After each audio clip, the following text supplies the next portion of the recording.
first topic I want to talk about really quick before we get into some other things is that I don't like bitch ass niggas. And the reason why I want to start off with that is because game is about helping us learn the rules of manhood. And a lot of times what happens is we don't fully believe in the rules. We don't fully believe in the information. You cannot fear rejection. We got to stand on business out there, meaning that the bitches ain't gonna even fuck with me if they don't think that I'm willing to go the distance behind some shit. everybody in this room, if you had a bitch ass moment, raise your hand. When I say I am, I want you to say a motherfucking man. I am a motherfucking man. Like I said, y'all should have bitches. I'm amazed. It's a struggle for some of y'all. Once you find something that you're into, it comes before everything else. And then even when you deal with a woman who's into you, she has to compete with that thing, whatever the fuck that is, right? Stand up if you believe in fear. Stand up right now. Everybody stand the fuck up. You know, I say bitch a lot and nigga a lot, but, you know, it's with good intention and a lot of love in it and whatnot. If I'm feeling insecure, is this really me, or did somebody teach me how to feel this way? I am a motherfucking man.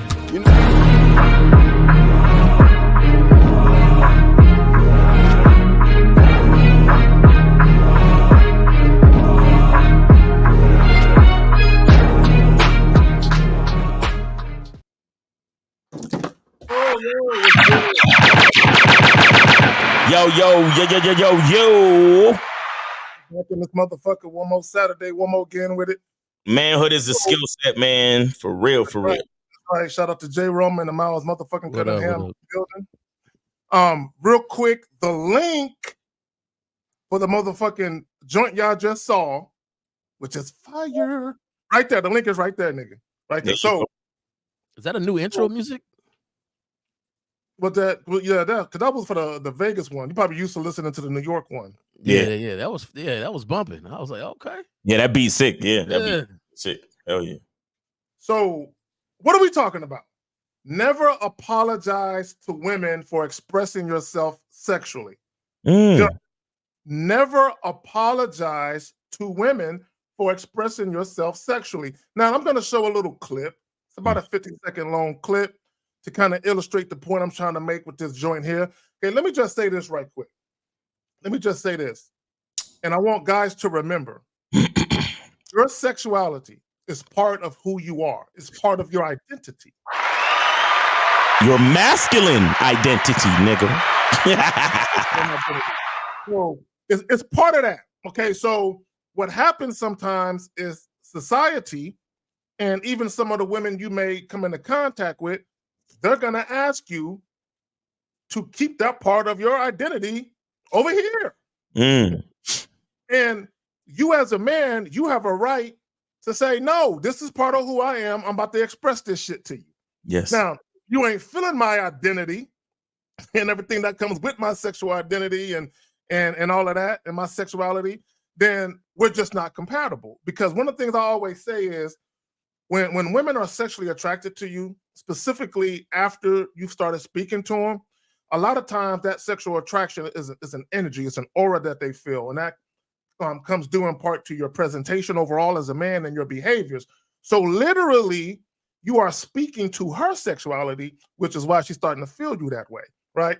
So I said all that to say this. So if you're having a conversation with a woman and you come off very sexual in that conversation, and she is feeling you, you guys' sexual identity is speaking to each other. You know what I'm saying? If she ain't feeling you, then it ain't. But let me go ahead and shout out some people real quick, and then I'm going to go ahead and pass it to J. Roman and Miles. Renee P., thank you, baby girl. Always in here, handling business. Appreciate you. Uncle Guns, the moderators, Solid Scorpion, Unique 79. Appreciate y'all. Who we got? Monogamous Player.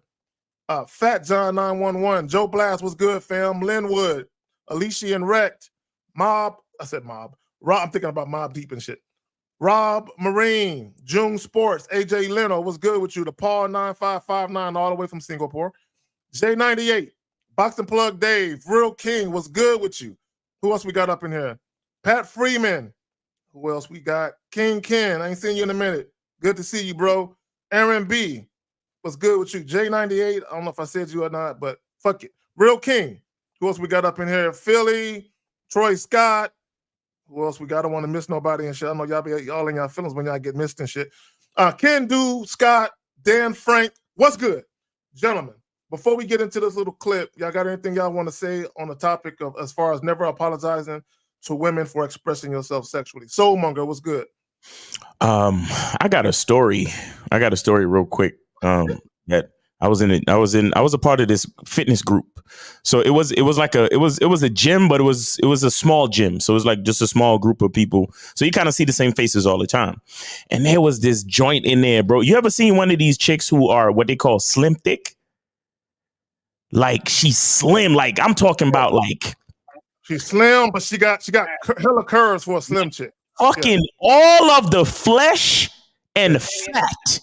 Like she's not a fat chick at all. Like she's not even thick. You know when they call a bitch thick just to kind of like get around the fact that she overweight? No. This chick was below her BMI, but every ounce of fat and muscle was in perfectly the right fucking place. Slim thick, yes. Every time I saw this chick, it was like I was just like I felt like one of these fucking thirsty ass simp ass niggas out here where it was just like, man, I would man. But anyway, I said to myself, fuck it, man. She gonna know how I feel before it's over. She gonna know exactly what I feel. So it was one day where, you know, sometimes niggas just don't come to the fucking gym. I think it was like a Wednesday or Thursday, and niggas just did not show up. So it was me, her, one other person, and the instructor.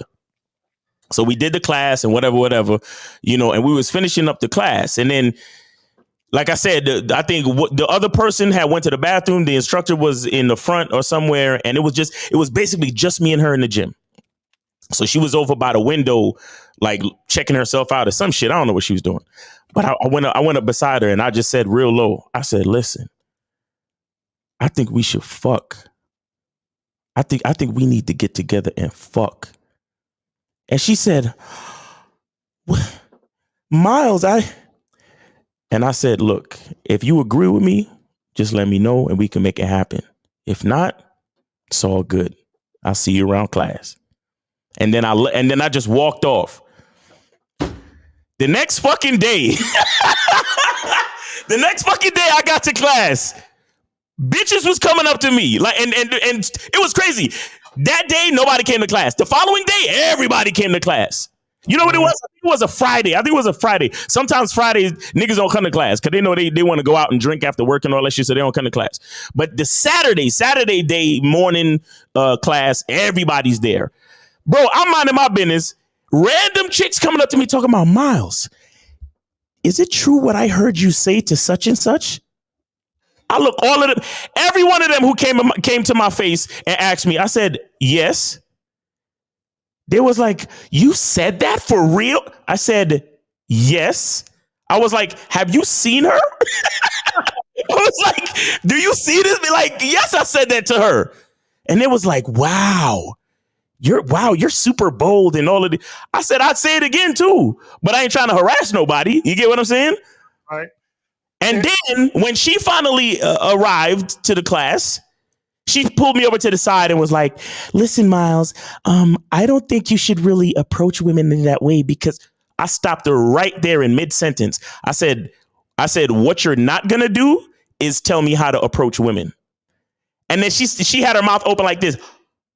And then she just walked away, and she never spoke to me again. We would still see each other in class, and I would always come into class and say what's up to, like, when you just kind of say what's up to everybody type shit. So that's all it was. Like I would come in class, she would be there with other people. Hey, what's up, everybody? And then back to regularly scheduled program. And I was always the same guy in class. I was always that guy to kind of make jokes during the exercises and bring energy to the room. And everybody liked me for that reason. You get what I'm saying? And I never changed that in my character, no matter, because, and here's the thing. This is why I tell guys that if you don't know how to deal with women, don't holler at women at your gym. Because if you the type of nigga that's gonna make it awkward because a bitch told you no, then don't fuck with women, bro. Don't fuck with women at a place that you gonna go to every day. But notice, the reason why I told the story the way I told it is because I want y'all to understand that she could have kept it private. Mm-hmm. But what she tried to do was she tried to embarrass me. Mm-hmm. For expressing my sexuality towards her. Now, and what I want you to understand about what I did was that when the women came and confronted me, and these were women that I was a little bit closer to, like on some buddy friendship shit. Like, you know what I'm saying? You know where you go to, you frequent a place, so you just become cool with some people. Not that I keep female friends like that, but you know when you just become cool with some people. So these were the women that approached me about the situation, and I stood on my 10 fucking toes and was like, hell yeah, I said it. You understand? So, and I want niggas to understand that that's how you, if you really G about what you want, you gotta stand on that shit. And like I said, I never said it again though, because if I said it a second time, then that would be harassment. You get what I'm trying to say? Yes, that's true. Yeah, and I'm glad you said that, because the epitome of harassing someone or sexual harassment is something that you do repeatedly. Repeatedly, exactly. Just once, that's not harassment. Okay, and literally, you can say anything to anybody. Right. It's only harassment when it's a repeated offense. Now, let me say this. I got a story, right? So I had this job. It was kind of like, there's this joint here in San Antonio called Solo Serve. It's like Roth Dress for Less, retail, right? So I used to work at this little joint and shit. I used to work in the back where when the shipments would come in, I would offload the trucks and I would set them all up, and then the girls would come and get them and all that, right? So there was this one chick that used to work there. Jeanette, I remember her name. Hispanic babe, right? And she used to have this truck, and she used to have this lettering on the front of her windshield, Heartbreaker. Hold on. Names have been changed to protect the innocent. That's right. Her name was another name. It wasn't that name. Exactly. So hold on, little guy. So anyway, we all heard the name, man. There's a lot of nets out there, man. Don't worry about that. So she came one day. She came in the back, right? And there was always this sexual tension between us, always, right? But I never said anything to her, right? And she came in the back, and I was standing there, and she was talking to me, and I just wrapped my arm around the back of her waist and pulled her into me. And we started making out right there in the back of the warehouse in the middle of the day, right? That's the move, right? So that, I got another story real quick. I got a second one. And these are all at work. Gentlemen, don't do this shit at work, right? Don't do this shit. So I used to work for this lingerie distribution company, right? And sound like unsolicited touching, man. I'm just... Hey, she was feeling that shit. But anyway, the story gets a little further, but we're not gonna get into all that. But anyway, so there was another spot I used to work at, lingerie distribution company. I used to work in an office. I used to basically handle boutiques and shit like Frederick's of Hollywood and these smaller boutiques. So one day I went out into the warehouse and I was talking to one of the order pickers or order selectors, and there was this chick. Same thing. There was always this sexual tension between us, and the only reason I never got at her was at first was because her brother worked there, and I was cool with the brother, and I'm like, I don't want to, create any situation where people feel funny and shit. So I just never got at her. But one day I walked up to her, we were talking, and she was looking good that day. And I just said to her, I said, I want you. Just like that. I just said, I want you. I said all that to say this. To your point, Miles, sometimes you'll see a chick and you'll think to yourself, you know what? I'm going to go ahead and offer Shorty a date. Then you'll see other chicks and you'll be like, we ain't going to make it. We ain't going to make it to no date. I'm just trying to. She got me here with it. I ain't even gonna offer no date. It's just straight fucking with this one, right? Right. So go ahead, man. Jay Roma, go ahead, man. It's up to you, man. Go ahead. I don't have any story right now to tell about that. It sounds like, though, I just want to let people know, just for warning purposes, you gotta have a certain amount of game and understand reading the room when doing things like this. Yeah. And one of the key things that I say for Miles, I don't believe that you had to have nobody in the room, Right. But you felt like that would be a better position with nobody in the room to state whatever you stated.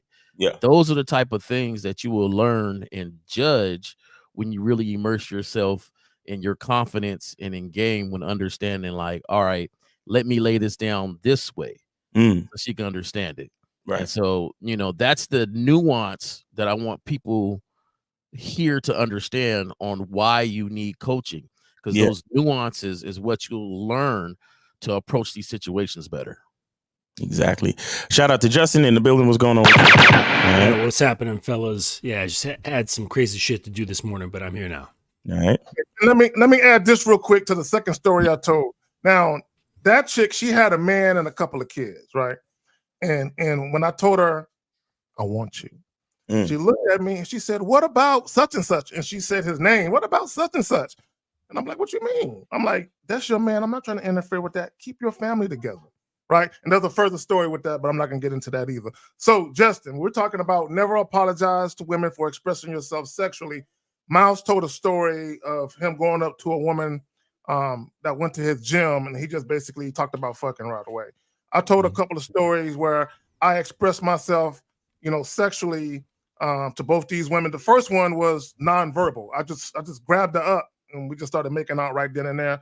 The second one, it wasn't as sexual as Miles's joint, but I basically told her, I want you. Anyway, so what's your opinion or your take on never apologizing to women for expressing yourself sexually?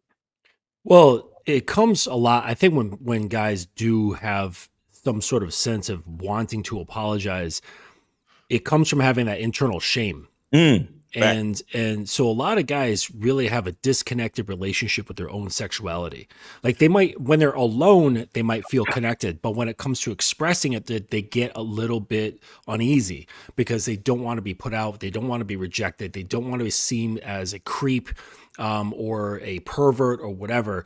And so they'll walk around eggshells. They'll be apologetic when it comes to certain things. And this is where you can hear it in people's language. And I hear it all the time when people call up and you guys are always asking for clarity. And they say, I talked to this one girl and I wanted to see if she wanted to, get down.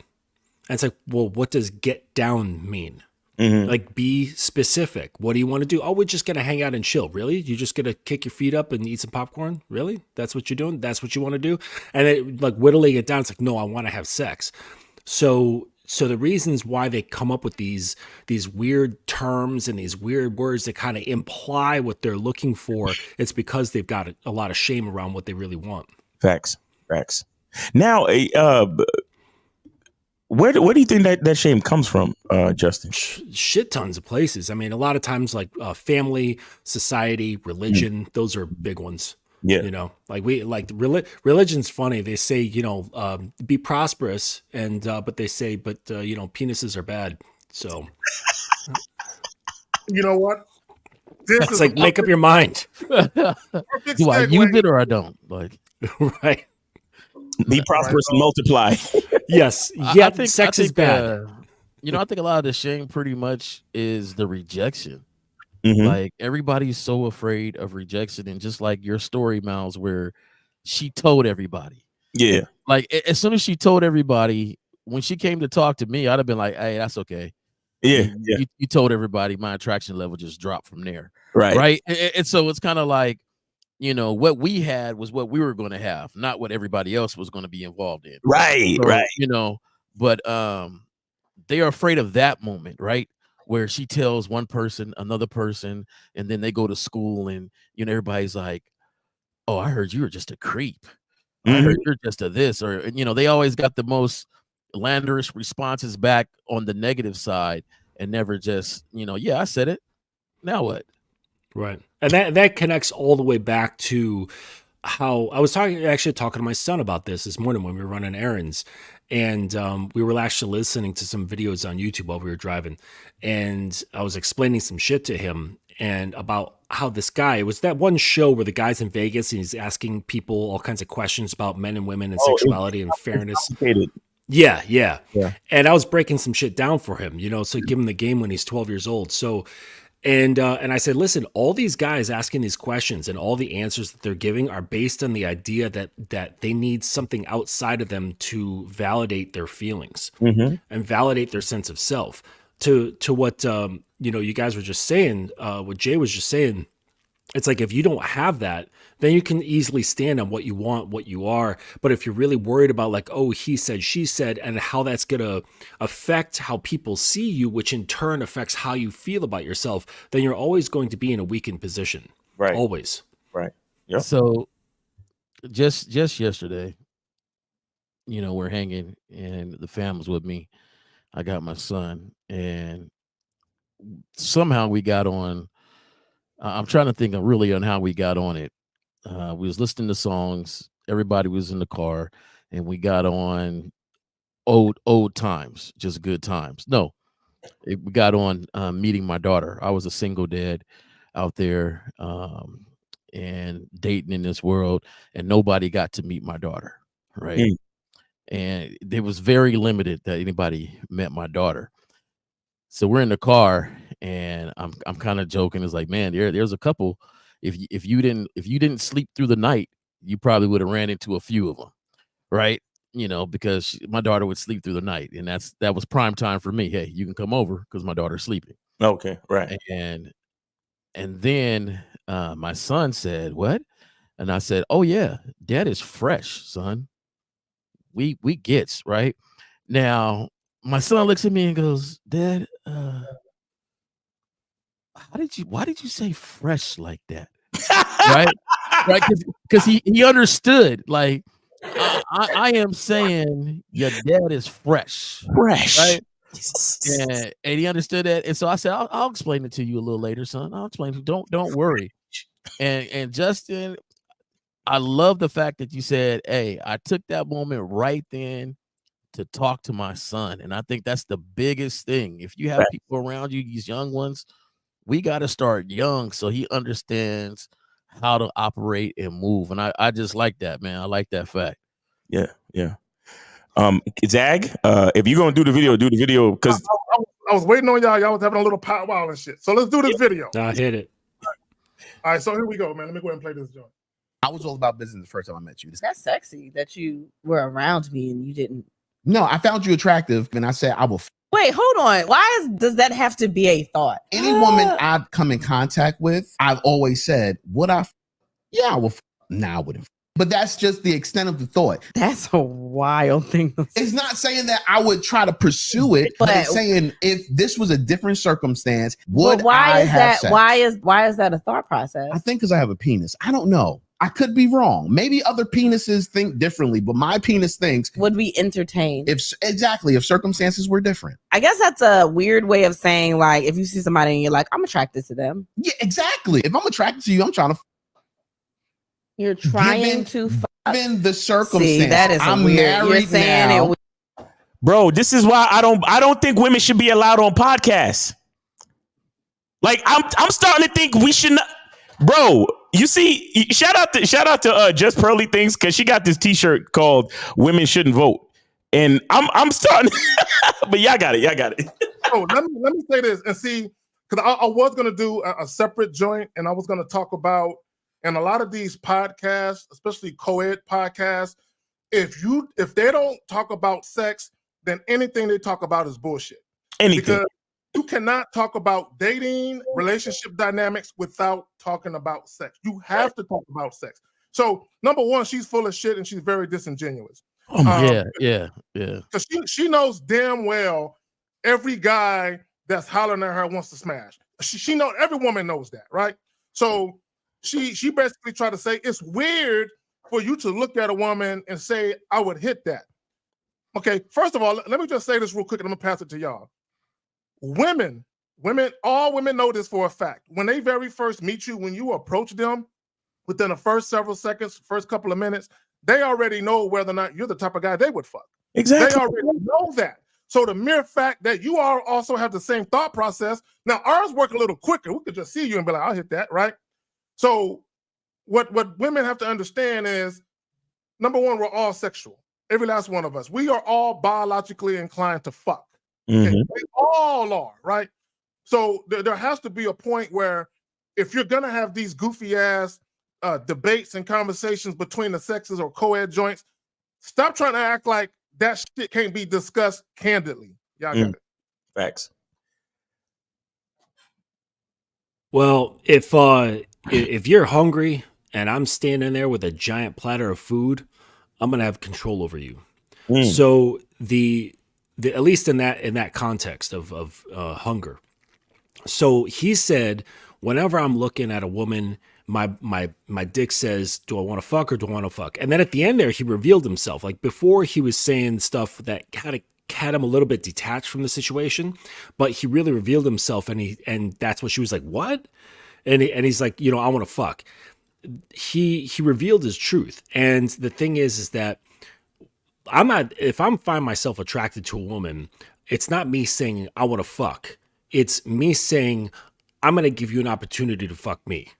That's because the second you are sitting there with your desire in front of your decisions or affecting your decisions, that puts her in a position of control. So that guy, he's going to get fully controlled by every woman he's interested in fucking.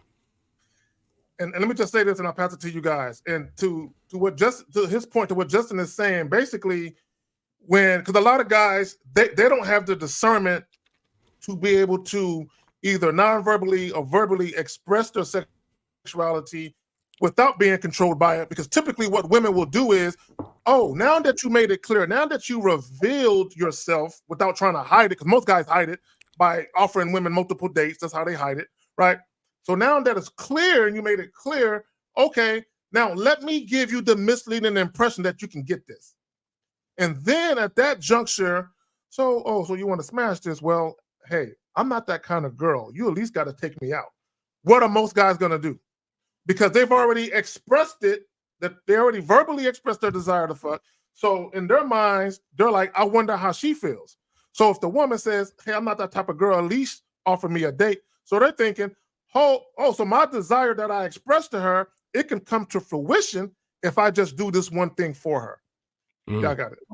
Facts.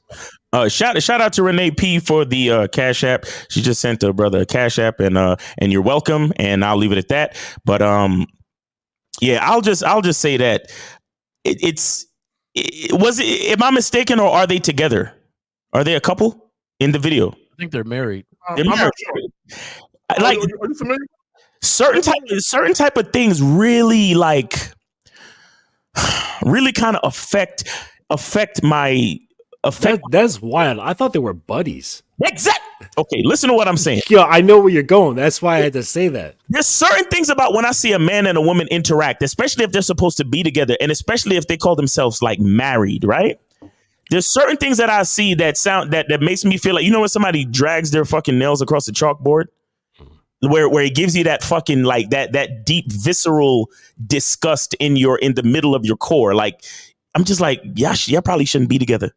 Because if your woman is looking at you saying, that's kind of weird, and why was that even a thought? Like, she's disgusted at whatever it was that motivated that man to pursue her. And now that they're married and she's looking at it like that type of shit make me feel like it makes me think like, I shouldn't be with this bitch. Like, bro, you should not. That's not your woman. No. That is not your woman. You probably signed the papers and she and all of that other shit. Y'all probably got some kids and everything is all good. But that is not your fucking woman. When we talking about compatibility and what's supposed to be, that's not a woman that should be on your fucking team. A woman that would look at you like that as if you're supposed to be ashamed of the fact that when you first saw her, you asked your dick if you wanted to fuck her or not. Like, come on, man. Well, like, when I see that type of shit, that shit is like some type of insubordination. Like, she's playing for the other team. Like, at any point, she could do something to sabotage my purpose. Like, those are the vibes that I get when I see a woman behave like that to a man that she's supposed to have allegiance to. Well, for me, and that's why I feel like because of the podcast, it's disingenuous, right? Because exactly, if there's two things, right? Either that's his woman that he earned and deserved because she's running things and he doesn't have a program, or she's doing it for the podcast, right? Because if that's his woman, she should already know exactly how his mind works. Exactly how his mind works. So the bear said, "Oh, what? Really? That's only for the screen. That's only for the people out there." But to know exactly, the thing I don't like that really irritates me is when people backpedal because their mate doesn't like what they said, right? And so he was like, "Yeah, I just want to fuck," right? And she was like, "What?" And he was like, well, I'm a married man now, and it's not like that now, but because she was like, "Oh, try to fuck," like, "Yeah, I'm trying to fuck." Oh, so you just go try to fuck? Oh, well, I'm a married man now. Like, no, you know the deal. If that's the thought that's on my head, you know me, you know what I think, you know when I look at a woman, what I'm thinking. In fact, you know the woman that I am most attracted to in this room when we walked in here. You know that because you should know me and know how my mind works. And so when they backpedal, that's the most irritating factor to me, because it's like you're not standing your ground. Even that's why I know she's leading. Like with either of your choices that you or circumstances that you posed, they're both bad. Like you shouldn't be lying for the screen about your relationship and how it functions. What should have happened if she was really his woman or the woman for him, there would be some sort of high five in there. Yeah. Like in one form or fashion, there's going to be some kind of high five to what he said. Either a nod, a kiss on the cheek, some sort of form of I agree with what you're saying. Right. She should be on some shit like, I know that's right. I know that first time my man saw me, he was trying to fuck. I know that's right, baby. Like, that's how you're supposed to behave, if anything. I can't, bro. And then the way she was trying to like, oh, so you're trying to. So now she started to use the syntax of what he was saying as if what he was saying was somehow ignorant or lowbrow. And bro, the condescension was disgusting. Disgusting. If I'm ever on camera with a female, and I want to confirm, is that his woman or not? Matter of fact, Zach, could you play it again? Zach, please? No, I think that's his wife. Let me grab it up. Give me a second. Because the fact that she said you're trying, because that meant present, right? That meant that every time he sees a woman he's attracted to, he's trying to fuck. Let me go and play real quick. I was all about business the first time I met you. That's sexy that you were around me and you didn't. No, I found you attractive, and I said I will. Wait, hold on. Why does that have to be a thought? Any woman I've come in contact with, I've always said, "What?" Real quick, if y'all want me to stop it at any point, just let me know. Yeah. I will.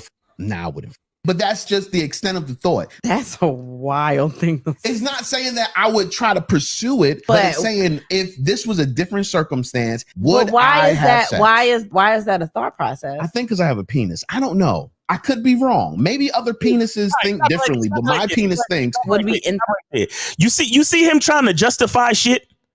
You see him trying to explain. Well, I think it's because I have a penis. I don't know. What about the fact that that's who you are and that's what you thought when you saw her? What about that? It's what it is. What about it is what the fuck it is, bitch? Like this is the type of shit I'm talking about, bro. This is the type of shit I'm talking about where fucking knuckleheads with weak game like this get with women like this and fucking create at this point, and I don't really want to like besmirch this man's family, but bro, if this is the impetus of your family, how, like, as far as game and awareness and masculinity, how am I looking at you if you got kids, and especially if you got sons, and this is the origin of your sons, that you're on some shit. You look at this nigga, he's afraid of his girl, bro. He's afraid of his woman. So she has the right to be disingenuous and condescending, and then he has to backpedal and try to explain why his manhood is manhood. What the fuck are we talking about? And if that's the case, why the fuck did y'all get married? It ain't no different. I'll use an example or a scenario, right? It ain't no different than if, let's say you meet a young lady, y'all exchange contact information, and she calls you up. Or you call her up, either way, and you let her know you wanted to come through to the crib. and she says to you, "I just met you. I'm not coming to your house. What do you think we're gonna do?" I'm like, "I want you to come over so I can fuck the shit out you." What you mean, right? What you mean? And what you mean? And let's say she says, "Oh hell no, I just met you. It ain't gonna happen. At least you can do is take me out on a proper date." Your response to that should be like, "Nah, a date ain't gonna happen. But look, you have my number. If you change your mind, hit me up." That's it. You know, you got an open invitation, and then boom. But what some guys would do, my bad. My mama taught me better than that. My bad. Yeah, So, you're right. What restaurant you like to go to? Yeah, let's go to cheesecake. Let's go to Applebee's or something. You know what I'm saying? But a lot of guys would do that the moment, and it ain't even got to be to that extent. It can be if they at a bar and the dude trying to take the chick home, you know what I'm saying, that night, and then a woman, the woman gets a little upset or gets offended. Let me just say this about women getting offended in public. If women are truly offended by you, typically they'll just walk away. They may say something to you real quick, but they'll just walk away. But if a woman is standing there and she's trying to give you her peace of mind, and in 5 minutes she's still in there talking to you, she probably with it, okay? Because this is what typically happens sometimes when you say something very sexual to women right away. A lot of times it may catch them off guard for this reason, because they're trying to wear that mask, that public persona. They're trying to show people that side of them. They don't want people to see the other side of them, the private side, the side without the mask. So a lot of times when you say something sexual to a woman, she can no longer really hide herself. She has to reveal herself to you. She has to respond to that. Like, Miles, what happened in the gym with Shorty, she had to respond. So her response was going to show you one or two things. Either she was sexually attracted to you or she wasn't, right? So she had to respond. So a lot of times when you put women in that position, for them, they might feel like it's a compromising position because they can no longer play that good girl role. Not with you, not if you came out the gate and you let it be known what it is with you, right? So sometimes, if a woman is offended, then she's offended, but that's not your problem. And let me just explain this to men and women. The reason why it's not your problem is because girl A could be offended, girl B could be like, "Oh, you want to fuck right now? Shit, let's go." Right? Right. So the mere fact that one girl could react unfavorably and the next one could act favorably to it, you can't let it be your problem. Anytime someone responds to you, whether it's negatively or positively, that they made a choice to respond to you that way. So again, if a woman is truly offended, she can just step, she can walk away, right? Whereas, again, if a woman is sitting there trying to give you her peace of mind and 5 minutes later she's still talking, what it is in some cases, she wants to see how far you're going to take it, right? And this is what I mean by it. Because I know women who personally done this, where they purposely try to act offended and they want to see if the guy going to stand on it or if he's going to backpedal. And when the guy stands like, "You heard me, I'm trying to fuck." Yeah, look, we grown folk. Don't be trying to act brand new. Let me ask you a question. Then you ask her, "Are you a heterosexual female?" "Well, yeah, I'm a heterosexual female." "So you like dick then?" "So you like dick?" "What you saying? You like dick?" "Well, I mean, yeah. Well, I'm offering you some dick." Right. So if you stand on it, right. Now, I'm not saying you should have that type of conversation with a woman, but if you do, right, stand on your shit. And sometimes what you will find is the chick you're talking to is going to be like, "Oh, well, goddamn." And then before you know it, some shit is happening. Go ahead. You know what? As you were saying that, Zach, it just made me think of the cycle that usually happens, right? But the mistake that happens in between that cycle is where the guy either harasses or bugs or makes it feel awkward, right? So they'll be offended today, they'll be intrigued that night, and then curious tomorrow, right? But the thing is, what usually happens is that when they come back to work or they come back in your presence, it's awkward because you're making it awkward. You're not the same person anymore or whatever. And so, like, a perfect example, Miles, of what you said, like the next time you was at the gym, it was just like the next time you was at the gym. Exactly. Like, I'm not going to sit and eye contact you and try to avoid eye contact and you see if you staring at me. Am I staring at you? Or are you staring at me? Or I'm not talking to the girls like I normally talk to them. I'm avoiding you. You don't come into work the next day and say, "Hey, what's up? How you doing?" And then just walk away. Like, hey. And so you're making it awkward where that intrigue now or that curiosity it's dead. Because now Mm-hmm. you kind of moved it into kind of like a creepy zone where it's just like, Right. It's uncomfortable. yeah, I don't like it. Just like I thought the first time, I'm offended, right? You know, because I tell you this, my pops always told me one thing: it don't matter what you say, people got to think about it, right? And then it has to go through their process to believe, unbelieve, to reject, or whatever. But you got to think about it. Even if they're saying, I don't listen to nothing you say, right? Boom, you say something, they walk away, they're thinking about it. Yep. You know, and that's just how it is. So at night, she's thinking about the offensive thing that you said, to the point, Miles, where she had to call other people. Do you think this is offensive? Girl, he said he would fuck me. What would you do if he said that? Right? Then she comes back and the girl say, Miles, did you say that? Yeah, I said it. Look at her. You would too. Right? And then that didn't work, right? Because now her conglomerates of people to shame you or to make you feel a certain way didn't happen. So she has to express how she finally feels. Hey, I really didn't like the way you said it. Yay, don't worry about it. Have a good day. That's a great breakdown. Let's work out. Yes, sir. Yes, sir. That's a great breakdown. Yep. Zach, you on mute, bro. You on mute. For her to go through all of that, she not only did she go and start texting people or whatever because she obviously went and communicated that to other people outside of the gym. So it was on her mind that much. She probably had a dream and woke up wet. Okay, I'll never forget. Salute. No, this is some real shit. Salute to ARC, Alan Roger Curry, the late great Alan Roger Curry. I remember he told a story of he had ran into this woman, and I might get parts of it wrong because it's been a minute. He ran into this woman. He was out and about somewhere. He ran into this woman, and he was talking to her, and she just happened to be friends with another woman that he knew. So I guess he kind of knew her like in the same social circle in passing. They never really dealt with each other, but he saw her out and about, and he said, "Shit, I want to hit that." So I guess he walked over to her, and he said something very sexual to her. I don't recall exactly what it was, but she did what some women may do. She acted offended, right? She acted offended. And then she called the same woman that her and ARC knew in common. She called that woman and told her about her encounter with ARC. And what ARC was saying in the video that he did was that same woman who acted offended, when she called the other woman, she said, "Yeah, you know that guy, Alan? Yeah, he approached me today. Girl, he was talking that shit.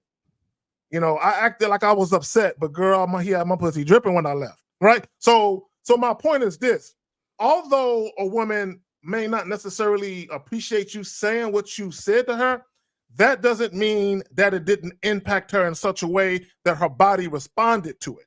Okay, let me go a little further. Let me go a little further with it. Right? We all know that sending women a dick pic, especially when you just met the woman and it's unsolicited, she didn't ask for it, it's some dumb shit. Right? I've never done that. Even when I just met a woman and she asked for it, she ain't gonna get it. Right? I don't know you like that. Right?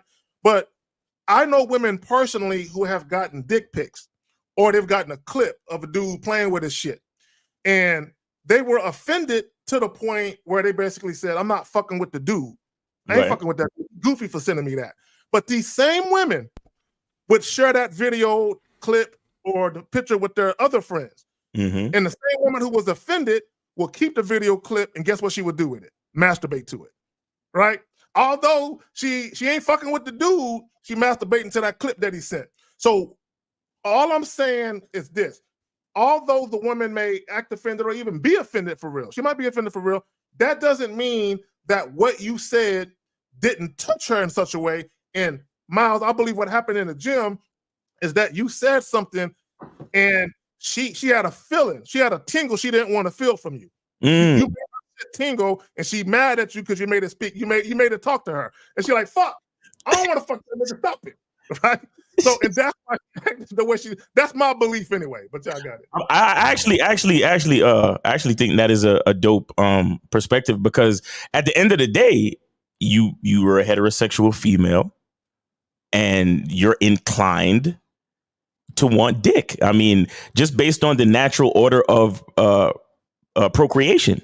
You understand? And me and Lakari was talking about this on the show yesterday about, because they talk about pair bonding and oxytocin and all these different reasons why casual sex is bad because there's no love in it and all this other shit. So, Oh my God. but I was saying that I'm not saying none of those things are exist. Like, yeah, there's oxytocin. Yeah, there's there might be pair bonding tendencies and all this other shit. But I think that naturally speaking, all of those things are put in place by nature just to make sure there's a fail safe for us to make sure that we procreate. So whether it's just animal lust or emotional love, either way, we're gonna make more people. You get what I'm saying? So it's not as deep as you think, where it's like, oh, well, if her body count is this much, then she can't get a husband and all this other dumb shit that they love to put into shit.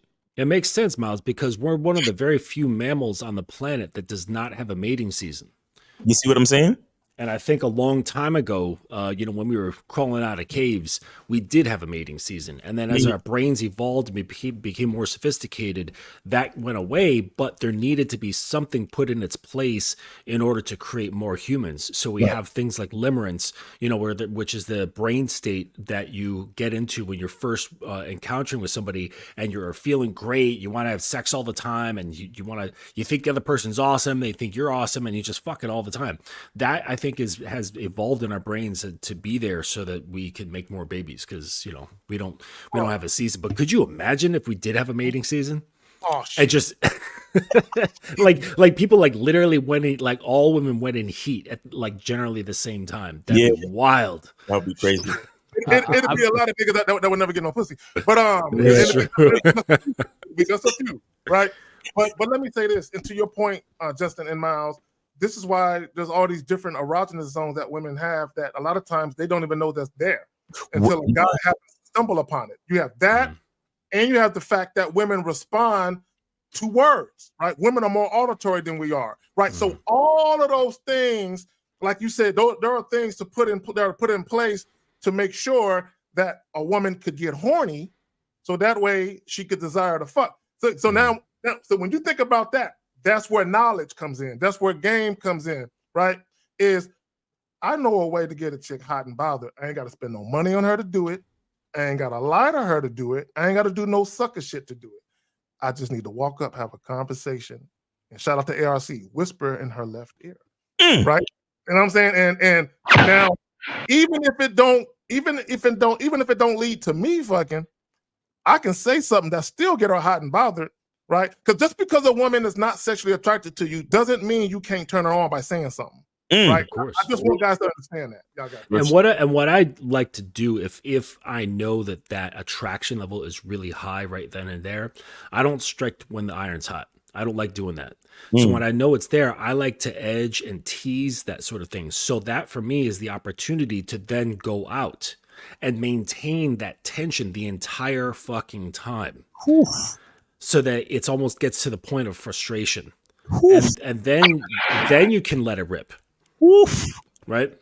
So it's like, so you're not going out to get that feeling. It's I go out to continue that feeling and to tease it out, because check this out, just real quick. I mention this a lot, like if you guys haven't already, go get some romance novels. Like those bullshit romance novels that you see in the drugstore with Fabio on the cover, the muscles and the long hair and shit like that. Get some of those books and read them, and you will see the structure of these books. They're all about teasing and drawing out that anticipation. That is fact. So if you have that interest coming from her, that's when you can say, "Hey, let's go out for a couple of drinks." And then she's like, "You want to come? You want to come to my place?" You're like, "Nah, baby, we're just gonna chill." And then you keep teasing her the entire time to the point where she's like, "Fuck, can I get this man home?" Right. Real shit. Yo, Justin, that's something that I've always said. Like, a lot of people think like dating has something, like they be like, yo, you go out on dates and this, that, and the third. Oh, yeah, I don't do dates. That's tricking. Bro, a date for me is foreplay. Foreplay. I'm about to say that. That's all dating is for me. Fucking foreplay. Cause I'm doing the touching, I'm doing the whispering, I'm doing all of the sexy shit, hand between the legs and all of that shit. Just, man, you know what? I ain't even gonna tell you my moves, but all I'm saying is the date is foreplay. Understand all of it. A lot of niggas don't understand. Like these dudes is actually, and here's the thing. Here's the thing with like the shame and certain other things. And you know, to go back to the title, never apologize to women for expressing yourself sexually. There's a lot of things that, you know, like what Justin was talking about early on about the shame of a man expressing himself sexually. Shit, man, we could even look at what's going on with a lot of these celebrities now, where every time you turn around, it's another essay fucking trial or a essay charge being put on some dude for something he did 20 years ago. I mean, whether or not it's true, the fact of the matter is so many headlines in the news is going to have a lot of men thinking, oh man, I need to keep my dick in my fucking pants and never say anything about sex to a woman, because somewhere, somehow it's going to come back on me. Pause. 20 years later or some shit. You get what I'm saying? But you know, that's a whole nother thing. But what I'm saying is, to the point where even dating turns into something that a lot of men look at in a negative light. Like actually spending time with a woman and not actually poking her and penetrating her in the fucking vagina is boring to men. And it's like, wait, what you don't understand, and what I love about what you said earlier, Zag, and I'm gonna try to tie all this in together. And it's something that I've always believed. Sex is always happening. Sex is always happening. And because here's why you said what you said earlier, K-Zag, is so important, because you explained how even if she don't end up fucking you, the fact that you engaged her and talked about something sexual, and the fact that she's a heterosexual female, you're a heterosexual male, that's sex. The conversation, the back and forth, the hey, how you doing? That's the first thrust, right? And then she received the hi, how are you doing? Hey, you know, so what's your name? And back and forth. That's already sex, whether you guys want to admit it or not. And these are the things that a lot of the guys don't understand about game, to the point where, and shout out to Dave G for the $5 super chat. He says, hey yo, Zag, how much you got a super chat to avoid getting what? Gang bang by the ads. Like I got commercials, the ad, not commercials. Oh, in your shit. Okay, yeah. That's a YouTube thing, Dave G. That's a YouTube thing. But anyway, so a lot of guys don't realize that sex is always happening. So and I always tell my clients, bro, you should be enjoying yourself. You understand? Every interaction, every time you speak to a woman, every time you engage, you should be enjoying yourself, and you should be enjoying yourself through dating. And the problem that I think, the thing that gives a lot of men problems in dating, relationships, and sex is because they think that there is a separation. They think that, well, if I go approach a woman, that's not sex, so I'm not getting what I want, so I hate going to approach women. That's not a good mentality if you want to induce sex, right? And then they look at dating and they say, well, dating is me, you know, getting all dressed up and taking her out and, you know, buying drinks or buying dinner, and that's not sex, so I don't want to do all of that bullshit. And so they separate it. They're not realizing. You understand? And then the only thing that actually makes sense to them is the fucking sex, like the actual doink penetration of the vagina. But it's like, bro, if you understood game and you understood how to enjoy yourself and you understood the humanity and how it's all connected, you would realize that you should be enjoying yourself from the moment you see that attractive woman and you start walking, and then you say hello, and then she says hello back. And like you said, Zag, again, even if it doesn't turn out good, even if she tells you, well, I'm not interested, the fact that you came over to her did something to her consciousness, her body, she deep down, even though she didn't want to talk to you, she probably feeling, well, damn, I'm glad I still got it enough for a man to want to come over and say hi on any given day. And that feeling stays with her. Do you understand what I'm saying? And then what the guy doesn't understand is that your ability to cause that in women in general adds to your attractiveness. You get what I'm saying? Because the average dude, he doesn't even want to go up and say hello to a woman because he got all these thoughts like, oh, well, you know, I'm validating her and people over there are looking at me and I don't want to be embarrassed and all this other negative shit. But if you understood what it means to actually engage someone, to engage the opposite sex, and how it can add to your attractiveness and what you bring to the table and your masculine identity and all of it put together. So what I'm saying is the entire thing of approach, dating, and sex. If you know how to show up correctly, everything is connected. So as soon as you say hello to a woman, you can be fucking her sooner than you think. But if you don't have the right mindset to connect it all, it won't fucking happen. So Miles, so you're telling me as a man, if I step to a woman with my dominant, authoritative, masculine presence, that I can literally evoke and influence her whole energy? Like she's just chilling, minding her business. But when I step up, I can literally awaken something that was laying dormant the whole fucking night. Right? Are you saying that's possible? I'm saying that's possible, nigga. I want to say something. I want to point out what Justin said, what Oscar Wilde said, the quote, everything in the world is about sex except sex. Sex is about power. So this is what I truly believe. This is just my opinion. I believed that the very first time that a woman's quality of life improved because of her pussy, she knew she had some power. Right? When her quality of life improved because of what she got between her legs, like when you talk about that prostitution is the oldest profession in the world or whatever, right? So even now, women understand the power of what's between their legs that men want so bad. Look at what men do for it.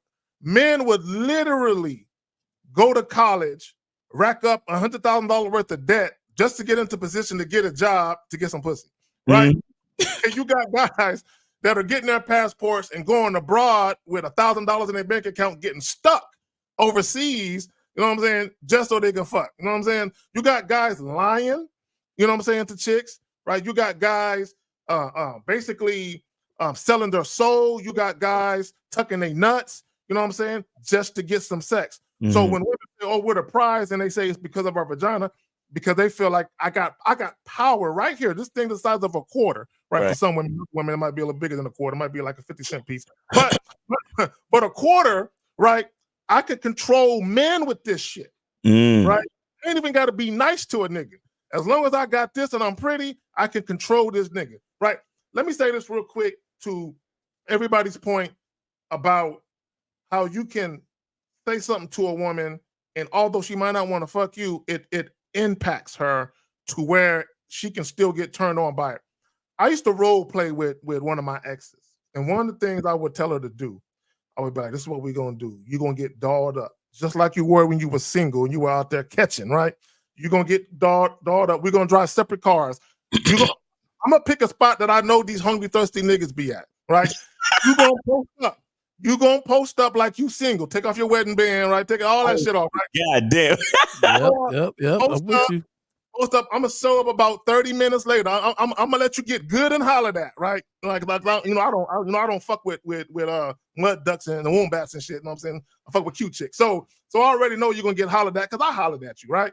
So I sit her there for about 30, maybe 45 minutes max. Let her get hollered at. I'm sitting in the car just waiting, right? I'm gonna go in there. When I go in there, I already know it's gonna be at least one nigga in her face, right? So the whole thing was, I'm gonna walk up like we don't know each other. Right. We're gonna walk up. Excuse me, how you doing today, miss? My name is Carrie. What's your name? And we're gonna talk for about maybe 5-10 minutes, like we just met. And then we gonna leave. And all these niggas gonna think, man, this nigga just walked up in there, right? So, before she even get a chance to get into the shower and get ready to do this, she already horny just thinking about getting hollered at by other niggas.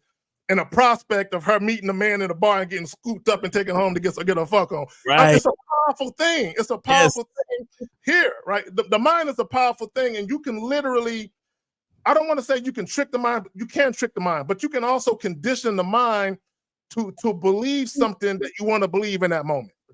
Real quick, we got Corey 25S for the thank you for the 99-cent super sticker. Whoever got it. Hey, Zach, I did that a couple times, and then one time I sat at the bar away, and she didn't know, but I purposely just took longer right? To the point where she just kept kind of staring at me like, when is this going to be, when is this going to be over, right? And Katz was kind of hollering and talking and trying to buy her drinks and stuff. And she kept looking at me to the dude that was kind of spending a lot of time talking to her, kind of looked at me. It was like, why does she keep looking at this dude over here? And so finally I came over and then, popped at her like I just met her and everything and complimented her and then walked away. And then, I used to do the 2-finger, like, come on. And then she just came on and, so, good times. So, yeah, man. Real quick too, I just want to add to that whole scenario. You got to understand, a woman getting hollered at and then going home with the one she wants. Like that's how every woman would like every night. Every night she go out, that's how she wants it to be. To get all the attention and then get to go home with the dick that she actually wants. That's every woman's dream. So I always do my warning though. I'm gonna do my warning real quick, Zach. Make sure you're the one she wants. Yeah. Don't try this with a new one that's out there getting hollered at just because you wanted this scene to happen. Right. And then you get upset she gets a number or two. So make sure this is the one that wants you. Yeah, make sure of that, because one thing that you can't predict is if a dude actually walked in there and he's her physical type, and he came up and he got a mouthpiece, she may be like, damn, I wish this shit was real. I really damn. I hope my man get a flat tire on the way over here so I can spend more time talking to this dude. Okay, let me say this real quick. If you think about it on a deeper level, it's kind of like voyeurism. It's like the PG-13 version of voyeurism, because she knows that you're watching her get hollered at, right? And that could be turning her on a little bit, knowing that this dude is trying to offer her his penis, knowing that she gonna inhale yours, you know what I'm saying, in a short couple minutes. But I'm just saying, there's a lot going on. There you go. The call-in number is 919-647-9392, 919-647-9392. Call in. If you got a question, put a Q in the chat, followed by your question. We'll get at you. We do got some questions. If y'all want to get at some of these questions. Do we got any questions? No, we don't. My bad. Oh, no? Oh, okay. I thought I saw one. Hey, man, I don't like the way y'all always talking about these dick pics earlier. And I didn't send out a couple dick pics. I'm going to keep it 100 with everybody on the group in the live. And I'm sitting back here listening to you guys. And there's a couple things I did. And like I always say, I did things that I didn't know was part of the game, but later on it was aligned with it, right? As a big dude, I didn't like to go out to eat and then try to have sex. I didn't like that. I didn't like having sex on a full stomach. So me going to eat, for me, if we go to eat, I ain't trying to have sex. This is just eating. Like, this is just eating. And then to align it kind of with what Justin was saying, was I would edge that on a little bit. I would get you thinking like everything was all good. We're gonna have a good night, but I gotta go home because I don't want to have sex on a full stomach. My stomach is temperamental. I need to use the restroom in about 20 minutes, 20, 30 minutes. So, I gotta go. That was just me. But one night I remember talking to this young lady, and we were talking, enjoying the conversation, and that sexual tension was there. And she said, hey, let's go out, on a date or something. I said, nah, how about you just come through? And I did the little joke, we can Netflix and chill, right? And she goes, what do you mean by Netflix and chill? So we had that rapport. So I just want to say that. And so I took a picture of my dick next to the remote, right? And I sent it to her. And I said, this is what I mean, Netflix and chill, right? And so, she came over, and everything was cool. And, we Netflix and chill. Then I said, hey, let's get something to eat. Cause I didn't like eating I didn't like doing that stuff on a full stomach. So my thing is that I wasn't in me telling them. I told one girl straight up. She said, you want to go? No, I don't like to fuck on a full stomach. She was like, what? And I was like, yeah, I don't like to fuck on a full stomach. So, we could walk in the park. We can go get some coffee. We can go do a lot of things, but I'm not sitting down to eat because I don't like to fuck on a full stomach. And she's like, well, what made you think we were fucking? And I said, then what are we doing? Right? She said, what? She said, what? And there was that pause there. And I didn't stay up. I just stayed quiet. Like, hey, you know, a lot of times guys are awkward in that pause. They have to say something. They have to speak. To me, that pause is you're thinking, and I'm gonna let you think. Yep. And then after that, she's like, oh, okay. And I was like, all right, so you want to come through? You know, and she was like, well, yeah, well, you know. So I said, all right, you know, you make up your mind, you let me know, you know, like she was starting doing the ums and the ahs and stuff like that. And I don't like that. So, you know, but later on she came through and everything was cool. But, you know, you gotta, when you put stuff out there, to me, the best thing is to be unapologetic when you do it. And that's what we're talking about. Put it out there unapologetically. Facts. That this is you and this is how you operate. And given the choice that you can either deal with it or not, and you're not mad either way. Exactly. That's what it's all about. So, because once you apologize, you're literally saying sorry for who you are, and that's not what you. That's really not what you want to do, and that doesn't make you attractive. That doesn't make you attractive. You know I don't send dick pics anymore. By the way, people, like, you know, I don't want people thinking I'm still sending out dick pics. This is 20s. You know, some of the ladies, you know, like, so whatever it was. You still the OJ Roman? Do you still have old habits? Nah, I send dick pics and videos. Dick is a gift, but only to those who deserve it. No, I don't send them out anymore. Yeah, neither do I. Because in my mind, it's like, would James Bond send a dick pic? Yeah, for real. Probably not. You know, but that's just me. You know, but what you were saying about the apologetic thing, it extends to the whole thing, because if there is that level of insecurity, if there's that level of shame, it extends not just about sex. It extends through their entire being. Exactly. And you hear this when guys are talking about, like you say, okay, well, you see a girl over there, she's reading her book in the bookstore. What are you going to say? And the guys, like, without fail, they walk over to say, I don't mean to bother you, or I know you're doing something, I just don't want to take a little bit of your time. They're already coming at it as apologetic, like they're getting in the way. Right. It's like, no, I'm a man, I'm getting in the way. I do mean to interrupt your day. That's my whole freaking point. I'm interrupting your day. I'm not going to be rude about it, but yes, why would I say I'm not going to interrupt your day when I'm actually in the middle of interrupting your day? Yeah. It doesn't make any sense. Exactly. So let me let me say this real quick. Again, call in. The call-in number right there, scrolling across the bottom. Don't wait till the fucking last minute. Now, player, your question. What are some of the sexual innuendos to throw into the conversation? I'm not going to give you any, and I'm going to tell you why I'm not going to give you any.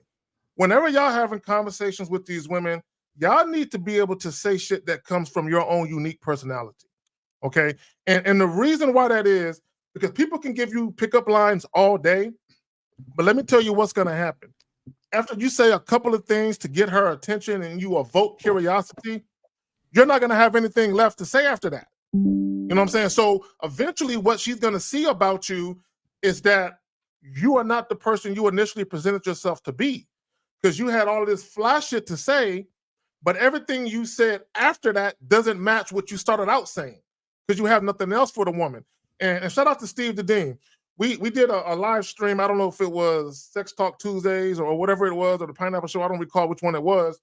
But he was showing some text messages from this guy. And what he did is he started off being his no game having self, saying a bunch of goofy shit. Then in the middle of that, he started saying some fly shit that he got from Steve. He started saying this fly shit that he got from Steve. It piqued the woman's curiosity. You can see her temperament changed within the texting. But because he had nothing else to say after that, he reverted back to his goofiness. And then you can see her interest in the engagement dropped off with it. Right. We got a call whenever you're ready. All right, let's go. Let's get it. Okay. All right. So we got 503. You are on live on the Manhood is a Skill Set show. We got K-Zag, Mr. Justin, and Jay Roman. What's going on? What's happening? This is Brian over here in Portland, Oregon. All right. How old are you, Brian? I'm 32. All right. Go ahead, man. So it's crazy you guys had this topic today. I didn't even notice that. I knew you guys had a show, but I didn't know you had this topic because I actually had a date last night where a situation like this happened. Mm-hmm. So I went on this date. Chick was kind of cool, you know. But that got to a point where I was like, beginning to say something like sexually. She was like, what you want to do? And I'm thinking like, all right, it's time to get up out of here. And I'm like, well, I want to taste your lips first and then we can roll up out of here. And then she paused. And then she got like super quiet. And I'm like, okay. And she kept looking at me and I'm like, oh, what's up? Like, why are you looking at me like that? And she's like, not going to say anything. I'm like, what do you mean? Mm-hmm. And she just stayed quiet for like the better part of like 5 minutes. And then all of a sudden I'm like, yo, you okay? Like, you good? Right. She's like, I'm like, she kept looking around and then like, I'm like, all right, this is getting kind of weird. And I'm like, yo, so are you what's going on? Like, was it something I said because I made a comment I made? No. Yeah. It was because, you know, they made me a little uncomfortable. And yeah, I feel like I kind of want to go home now. And she just kept like sitting there. And I'm like, you can go home. Like, I'm not offended. Right. She kept saying, so like, I realized that I didn't know, you know, to you guys' point, you were like, you know, she might have sat with the thought, but she made it so weird that I got immediately turned off, and then like she left and I bounced out of there. Mm-hmm. But it's the first time like I hadn't been feeling shame about it because like I didn't go over the top when I made the comment about, you know, tasting the lips and shit. But like at the same time, I'm realizing now that like that's just who I am. Mm-hmm. And to be honest with you, like I don't really care if anybody has a problem with it. Like I'm not saying anything outlandish. Like I'm not going over the top. But yeah. But see, caller, one thing I would say to you though is that when you paused and asked her, was it something I said? That's in my experience and what I know of language. Subconsciously, you may have made the decision for her by saying that. Do you understand what I'm saying? I see what you're saying. Like I'm doing.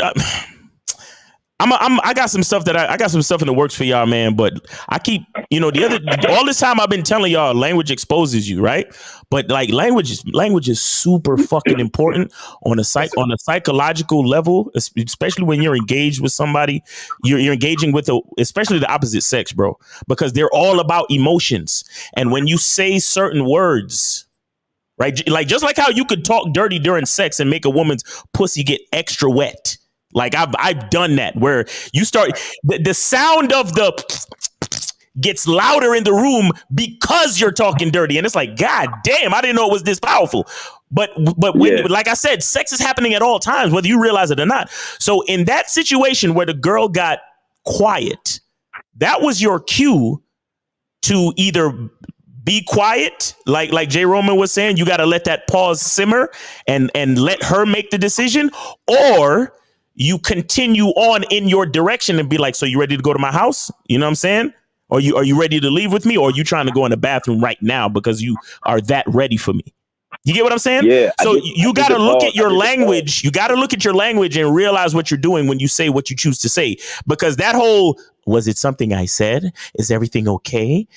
Now you're feeding the awkwardness that she might have been feeling. So it could have been, because here's the thing. Sometimes sometimes, especially for women, when they're hit with a certain emotion, they have to decide how to process it.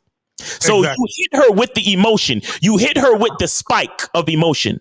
Now, in her mind, she can take it to her pussy, or she could take it to her brain. Now, remember, her pussy is, she's a heterosexual she's a heterosexual female, and her pussy is like, I want heterosexual male dick. That's what I want. But her brain has been steeped in, well, girl, if you fuck him on the first night, he might think you're a hoe, and what are your friends gonna think, and religion, and all of this stiff stuff, all of this shit, and you don't want to be looking like Nicki Minaj out here because you don't want to be labeled a hoe and blah blah. You get what I'm saying? So you gotta keep going in the direction that you're going. You can't backtrack, and you can't check in as if you're worried about what she might be thinking, because you want to continue on in the direction, or you want to let it simmer and let her make the fucking choice. But you got it, Zach. Well, that's what I did. Like I like, No. Go back to the story. Go back to the story. You said, "Oh, was it something I said?" Or once you said that, caller. It wasn't like something I said, like, oh, like I was worried. I was like, was it the comment I made? Like, Caller, stop. Just let K-Zag speak. We're gonna let you talk. Let K-Zag work it. It doesn't matter. Your comment was that of a guy who felt like, damn, maybe I shouldn't have said that. Here's the problem with you guys, right? Okay, and I'm not saying you specifically, caller. I mean, it could be you too. What I'm saying is, a lot of times you guys will say something, and you think that someone is taking it in a certain way, but they're really taking it in another way. And the way that they're taking it isn't to your favor, right? So when you said something I said, you're backtracking, right? So to Miles's point, a phrase I like to use is jump out the window. Once you jump out the window with something, stay the course. Facts. Right? It's like if you jump out of a second-story window and you hit the ground, you can't jump back in that motherfucker. You already on the ground. So wherever it is you was jumping out the window for, keep going that route. So once you bring up something or you say something and a woman doesn't respond in a way that you hope that she would, stay the course. And let me say this about that. Number one, you're showing her that, hey, I'm a man. I'm about what I'm about. I make no apologies, right? I say shit. I mean what I say, and I say what I mean, and I say shit with conviction. This is how I feel. If you feel some type of way about it, that's your problem. Y'all need to understand, if women get offended or upset at something that you said, if you know in your heart of hearts, you weren't trying to be mean to her and you weren't trying to be malicious in any way, fuck how she feel about it. Exactly. Okay? And I'm so sincere. You know what I'm saying? So call her. And here's the thing, because I didn't hear the whole story, right? But if you see that the woman is starting to feel some type of way about it, stay the course in the sense that you don't apologize, but go ahead and abort. Go ahead and be like, all right, you know what? I'm going to go ahead and stop talking about what I was talking about. But if she try to challenge me, then I'm going to double down on what the fuck I said. Mm-hmm. Real quick. I know Jay Roman and Justin got it, but just real quick, I just want to explain to guys that there's a metaphor of your stance in a conversation. Like I said, sex is happening all the time. You have to understand that the metaphor of an erect penis and your ability to stay the course. So your ability is to stay the course is the erection. If you begin to apologize or backtrack, that is the dick going soft. Do you understand what I'm saying? Oh yeah, that makes perfect. All right, sense. go ahead. I don't know if it was Jay Roman or. Yeah, I was just gonna.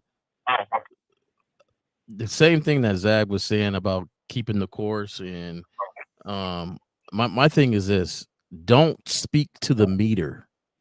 And what a lot of guys will do will speak until they get a certain facial expression by them, and then be like, "Oh, maybe I went too far. Oh, she's not agreeing with it, or oh, or maybe she comments on something that you didn't feel like was kind of aligned wherever you were going." If you're truly speaking about yourself, then there is no meter. You're expressing yourself, right? Now, there's other factors when it comes to expressing yourself, and that's the whole factors that the nuance that I talked about earlier. That's all part of the game of reading the room, reading all the different things around you. How are you talking to her? Are you talking high, low? Like, there's so many other factors that's involved in that. But if you put something down and you say it, when you backpedaled off of it, it allowed her to be like, oh, he might have just said something to be abrupt. That's not who he really is. He might have said something just to get an expression from me. That's not who he really is. Right. Because part of that is you bring a certain energy, then you took the energy away. Right. Exactly. Was there more to that story? Yeah, no, she like I said, she did like the long pause, like she didn't say much or anything, and then she just kept looking at me like, "You're not gonna say anything?" And I'm like, "What do you want me to say?" And then I'm like, "Well, if you want to go, you can go." And then she gets up and she's like, "You're not gonna walk me downstairs?" I said, "No, I'm not." You see? Okay. Yeah. Well, let me stop. I'm just curious. I'm just curious, like, about those questions. So the one question you just said was, "What do you want me to say?" And what was the other question, fellas, that he asked that you were picking apart there? Was it something that I said? Yeah. What's the reason for asking that question? she stared off into space and like got weird, like, and I was just kind of like, no. So all right. So I asked you why you did this, and you said, "Well, she." Okay. Why did you ask? Why did you ask that question? We got Justin coming from. I think I was probably looking for some sort of validation just to like make sure that. There we go. Yeah. So because you wanted something, and then you're observing her for a gauge or a meter, like what Jay was talking about, in order to kind of measure how you should move. And then when she had a reaction that was in congruence with what you wanted, you were asking, was it something that I said? Did I do something wrong? Was really what you were saying. Did I do something that was not up to your approval? Right. And then what if she said that? Like, if she said, well, yes, actually, you said this and you did this. Would you then change to what that would be? Right. Yeah, say yes. Yeah, I see what you mean. Well, even like whether you do something at that point or not, there'd probably be a point in your minds that might consider it or might listen to it, right? Because there's a difference between hearing and listening. Like, you could hear something, like we can't really turn off our ears. So our ears, the function of the ears are always on. So we're always hearing stuff. But I wonder if you would actually listen to it and consider what she had to say.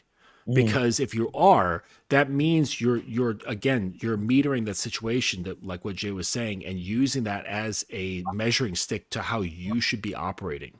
Right. So caller, let me ask you a question. If she would have told you when you said it's just something that I said, and be honest, if she would have said, well, if you would have said pretty please, then we would be fucking right now. What would you have said to her? What would you have said to her if she would have said that? Well, pretty please. I would say to that. You said what? Nigga, you would have said pretty please. You would have said pretty. You would have said pretty please like a motherfucker. Shut the fuck up, nigga. Because you might as well have said pretty please, because once you said, was it something I said, you lost. You're done. And yes. I'm gonna tell you guys, man, the nuances in the game really matters, right? Because the way you sit and lay things down matters. Conversations prior to matters. Whenever I'm talking to any woman, I'm always talking about connection and honesty and being real, right? So when they know they talk to me, it's not about hiding and behind social constructs or anything like that. Honestly, what do you feel? Because I'm gonna say stuff off the top of the rope. Right. And I want to speak to you honestly. Right. So that stuff I'm laying down from the beginning. Like, hey, I wonder if your personality really matches your beauty. Yeah. I wonder how honest you are with yourself.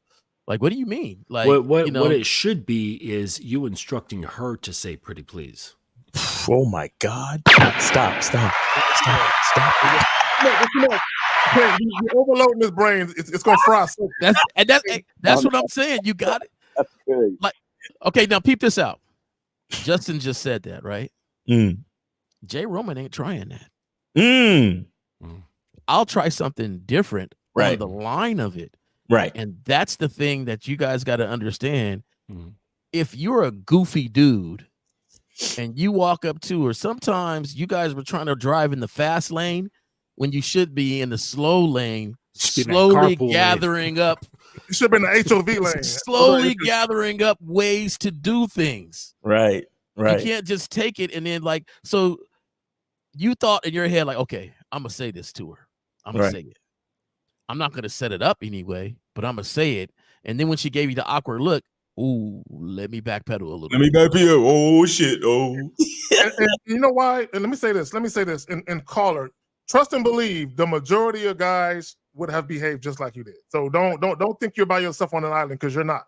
Let me say this. Now, saying please is coming soon, though. I like that, Justin. Say pretty please. I like that. A lot of you guys. It's coming soon. It's coming soon. A lot of you guys, you say shit to women not because that's what you really want to say, regardless of her reaction.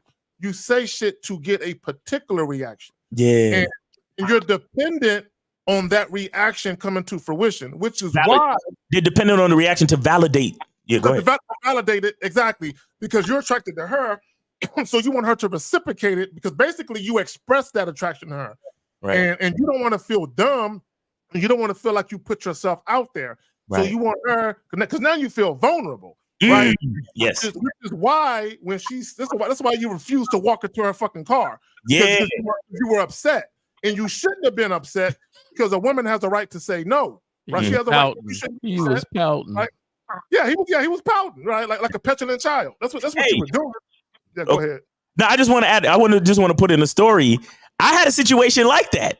Well, not exactly like that, because I didn't say something and then she was awkward. Because I was talking about sex and she was kind of down. But when I wanted to kiss her though, and she was like, "Nah, I don't kiss her on the first date." Blah blah blah. And so I was like, "Hey, so we good? Let me walk you to your car, right?" So I walked into the car. This girl grabbed me, kissed me on the lips, and then jumped into her car and drove off as fast as she could.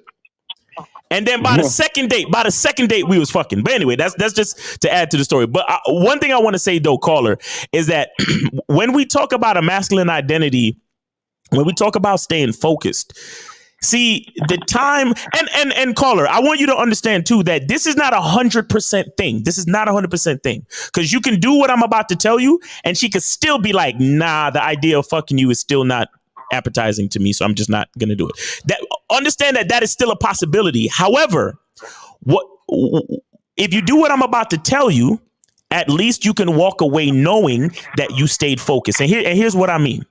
So you bring up sex, right? You bring up sex, or you bring up the fact that you're sexually attracted to her during the date, and then she gives you that long pause. Now you decided to call that pause awkward. You decided to call that pause awkward. Again, your language exposes you. Guys, I swear to God, if you control your language, you can literally control your reality. But that's a whole nother conversation. Listen, you said you brought up sexual attraction to this woman on a date and she paused. You decided to call it awkward. So that's your bad. Right away, that's your bad. Okay? Now let's put that to the side. Now, a man who is focused on what he's focused on, anything that happens, he decides that it is conducive to his goal. And here's what I mean. So I bring up sexual attraction to the woman and she gives me a long pause. Here's what I'm thinking. Because I'm still focused on my goal, I'm thinking, damn, girl, I didn't expect you to start fantasizing about us fucking until later. But I see you're speechless. So you obviously, what position am I in your daydream right now? What am I doing to you in that daydream while you can't speak right now? Because something got your tongue tied and you're just off in another world. What are we doing in that other world? Like, that's the type of focus that I'm talking about, meaning that you took her silence as her fucking daydreaming and imagining getting fucked by you. And then you continue. That's what I mean when I say to continue to take the conversation into the direction that you want it to be. So no matter what she did, whatever she did meant y'all fucking. So even if she turned around and smacked you in the face, shit, I didn't know you was interested in spanking, cause girl, I love choking and spanking and all that shit. You understand what I'm saying? That's what you be doing, and that's how kinky you get with it. Like, take whatever. See, this is what I mean. And so when a woman, all right, I remember watching this reel the other day, and I think, did we play it on the show? I'm not sure.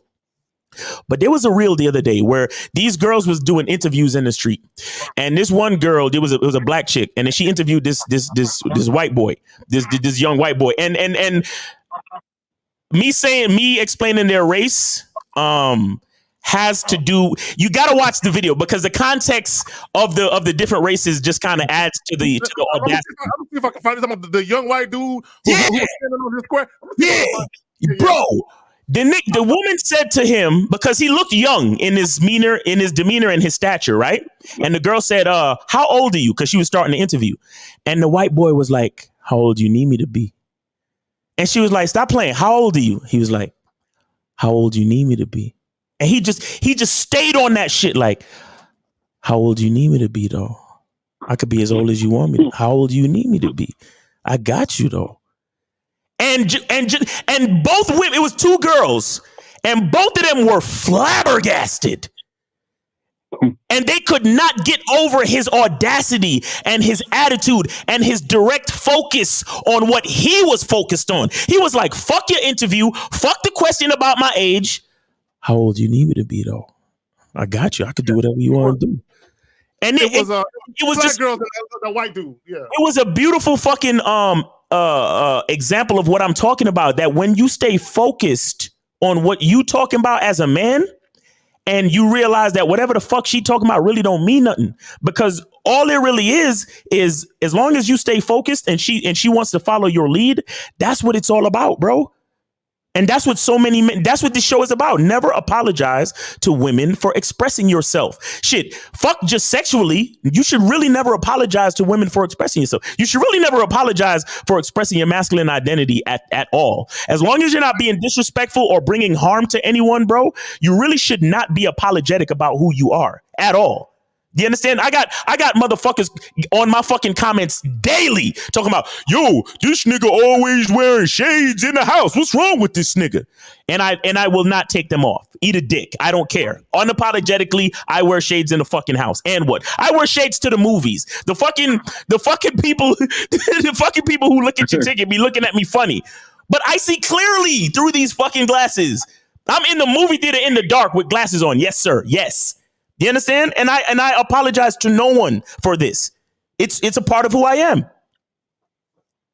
Absolutely. I appreciate that. So I'm gonna leave you with this. When she asked, "Are you gonna walk me downstairs?" What if she wanted to get you away from the crowd or whatever, and responded favorably to you and say, "All right, let's go." That's what I'm saying. He could have got that. Damn. Yeah, I didn't think about that. Wait, real quick. I'm sorry, Jay. Real quick. If she was that disgusted, why would she ask you to walk into your car? Why? Think about it. Yeah. So something throughout the years that people do. They automatically think of negative. I always told anybody I'm around, anybody that I coach, anybody that I mentor, the world enough is going to put negative things in front of you already. Right. There's no need to think negative about ourselves. There's going to be enough obstacles that the world is going to throw at you. Why would I put my own obstacle in front of me? Why would my thought automatically put another obstacle in front of me? So a lot of times we think negatively over the things, and it comes purely because you're not confident in what you're saying. Your identity is measured up or metered by whoever you're talking to and not yourself. And that's what we got to get away from, because guess what? You could be the smoothest person and say something and it don't turn out. Or you could be a lame-o and just happen to do something where this lady is on whatever she's on and it does turn out. Macking on accident. Shout out my own. Macking on accident. Mm-hmm. Either way, if you don't got the confidence or you don't know yourself, all of it's not going to even matter.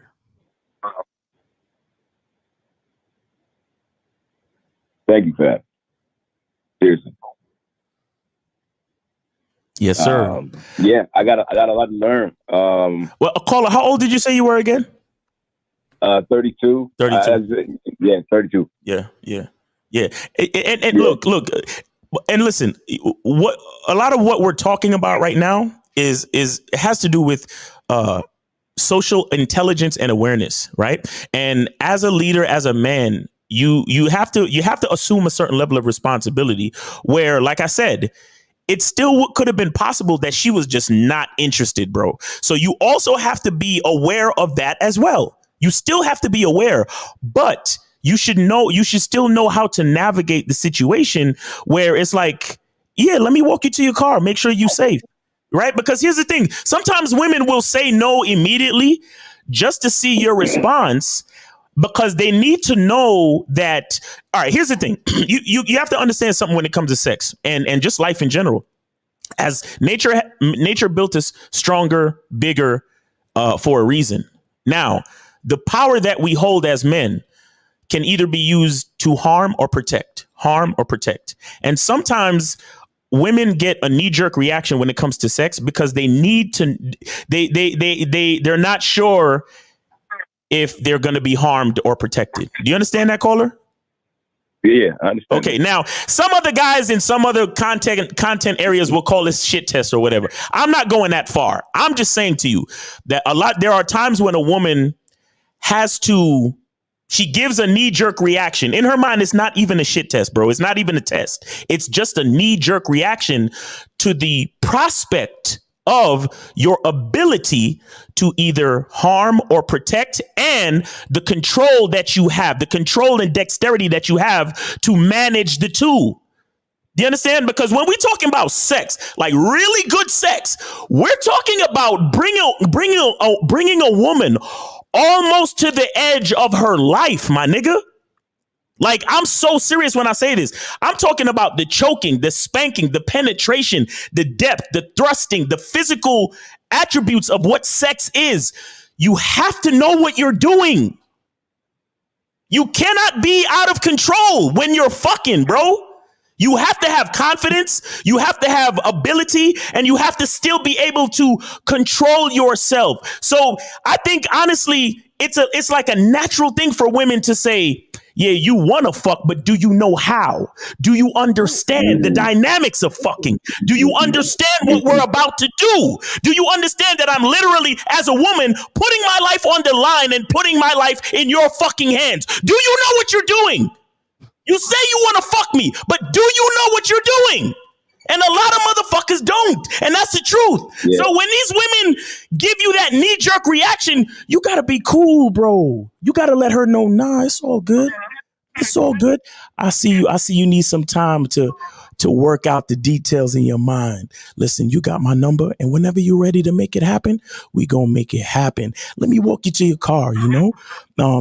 I gotta make sure you safe. Let me walk you to your car, no problems. Hey, waiter, let me get that check, please. All right, cool. Let's take a walk to your car. You got your coat? You got your phone? All right, cool. Let's go. Let me just real quick on what you just said about the fuck. Oh, go ahead. Yeah. I'm gonna just wrap it. So you give her that cool demeanor in the face of her knee-jerk reaction, and then that's when the trust begins. But you got it, Justin. Yeah, you did give one side of her question. And it's like, you want to fuck, but do you know how to fuck? And then that's followed by another one. Or are you just wanting to use me to masturbate with? And that's what a lot of guys do. They basically just want to turn a woman into a living fleshlight. And that's not going to feel like, that doesn't feel good, right? Like, plenty of women have been used as fleshlights. Right. That does not feel good. It's not fulfilling, especially when they've had experiences of being really fucked well, where they feel like they just had a 9-course meal, right? So they know the difference, and they're like, so it's a risk. There's a lot of risks, all kinds of risks, emotionally, and then there's the physical and the psychological, but yeah, they don't want to be fucking used as a fucking means to jerk off. To your point, one of the things that women will pay attention to is patterns of behavior, right? Meaning that based on their experiences, they can kind of tell if you're the type of guy that may do them well in the bedroom versus if there's red flags because of their other experiences. Just like the last guy that came at me like this, he was like this, or he acted like that. And I didn't really like that experience, so I'm not going to go there. And let me go ahead and put this on y'all conscience. For all you guys listening, okay? Women already know, okay?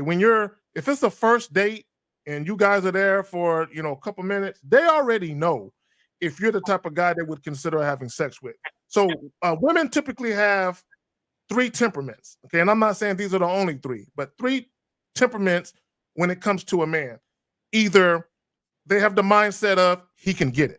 They either have that mindset or they have the mindset of he can't never get it. I don't care how much money he spend, what he say, he ain't never get me in his bedroom. Now, the third temperament that women typically have is, I'm not sure yet. It's not a solid no, and it's not a solid yes. I'm on the fence with this guy. I mean, he's attractive, but I'm not certain yet. So you could have caught her on the fence, where what you said to her caught her off guard, and she wasn't done ascertaining whether or not it was going to be a yay or a nay. And I think I forgot who said it, but when she still asked you, I think it was you, Miles, when she asked you to walk her to the car, it probably wasn't a solid no. She was still probably on the fence, right? And because you refused to walk her to the car, you made it a no. Yeah, I got it. Yep. So caller. It's all about staying focused, bro. Stay focused. Stay positive, and don't never let a woman's response to you dictate your demeanor, so to speak. It's again with the metaphor of sex. It's kind of like this. Imagine, right? Imagine. And I'm doing this on purpose, right? But imagine entering a woman for the first time. Imagine that when you penetrate a woman for the first time, right? And then she gives you that uncomfortable. Imagine as soon as you heard that gasp, your dick went limp because you were sorry for making her feel quote unquote pain. How would sex actually happen if that's how all men behaved, my nigga? Think about that. Dang. When you enter a woman and you hear that uncomfortable gasp, it's supposed to make you even more rock solid. And that is the metaphor for your focus, my friend. You get what I'm saying? That's the metaphor for your masculine identity. That's what I'm talking about, bro. Which is the beginning part of a key thing, which is consistency. Yes, sir, my nigga. Like from the very beginning, you're showing her I am a consistent person in all things that I do, even the way I talk to you, even the way we meet, which is one of those baselines that you need for manhood. It's consistency. So much like a hardened penis, right? Hardened phallus, right? You have a limp personality. Your personality is flaccid. Zach up here talking like Miles now. Let's take it back to the phallus. No, but yeah, the point, like we're talking about your interaction with this woman. But if you really think about it, we're talking about your identity as a man. Because the qualities that we're talking about that you needed to talk to her with should be the qualities that you already possess, that you should develop and have. That way that interaction will be a little bit different. So my thing is that when we talk about these shows and people be like, what about the woman and stuff? But like, yeah. Shout out to 1950 in the chat. Shout out to 1950 in the chat, man. So that's where it's at. That's why if you improve yourself, all your other interactions will improve your life. Facts. Real shit. And can I say one more thing to the guys out there, man? Listen, there's one thing that you got to understand too, and this is what I was talking about earlier when I was talking about, like, this is a part of practice, okay?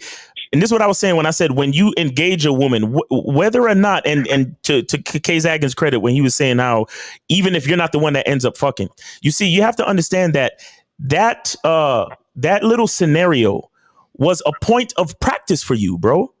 You understand? Which if you were able to maintain your smooth, calm, masculine demeanor and just and like I said, either take the conversation where you wanted to take it or just be cool and still walk her to her car and show her that it didn't really matter and she could holler at you if she changes her mind.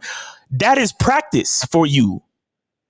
You understand? That adds to your attractiveness. The fact that you know how to deal with a woman's awkward knee-jerk reaction when it comes to bringing up sex. Because here's the thing. Again, once a woman realizes that you have a calm demeanor about sex, she will begin to follow your lead and also have a calm demeanor about sex. But the only reason why she's going to have a calm demeanor is because you have a calm demeanor. You see what I'm saying? So that point was you was a point of practice for you. That was a rep in the gym. You get what I'm saying, bro? And you dropped the weight. You dropped the weight, and not to get at you and nothing like that, but this was definitely a learning lesson where you dropped the weight. Instead of completing the curl, you let go and said, nah, the discomfort of my bicep was a little bit too much. Let me drop the weight.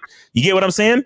So each time, like guys love to look at like quote unquote rejection or a girl not wanting to kiss them on a date as something that is bad. And what I'm trying to explain to you is that each time it happens to you and each time you're able to, like I said, maintain that dope, masculine, charismatic demeanor, that adds to your attractiveness. Whether you end up fucking that one particular woman or not, it adds to your ability to maintain your masculine identity, which will make you attractive in the long run. You understand? Because when that woman comes, when you get on that date with that woman that is attracted to you and she sees that you can maintain that smooth ass demeanor no matter what she says, bro, it's a wrap. And you'll see how easy it is. You'll see the night and day difference between a woman who's interested and a woman who's not.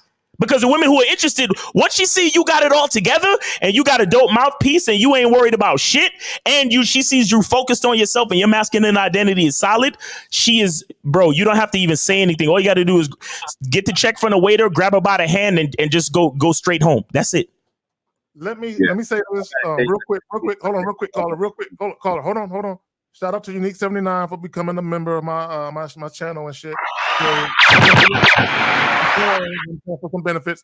Now, caller, go ahead. The floor is yours.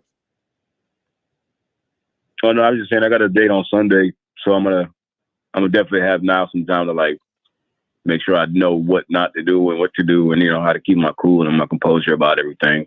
Yes, sir. And not take everything as a loss because it's not a loss.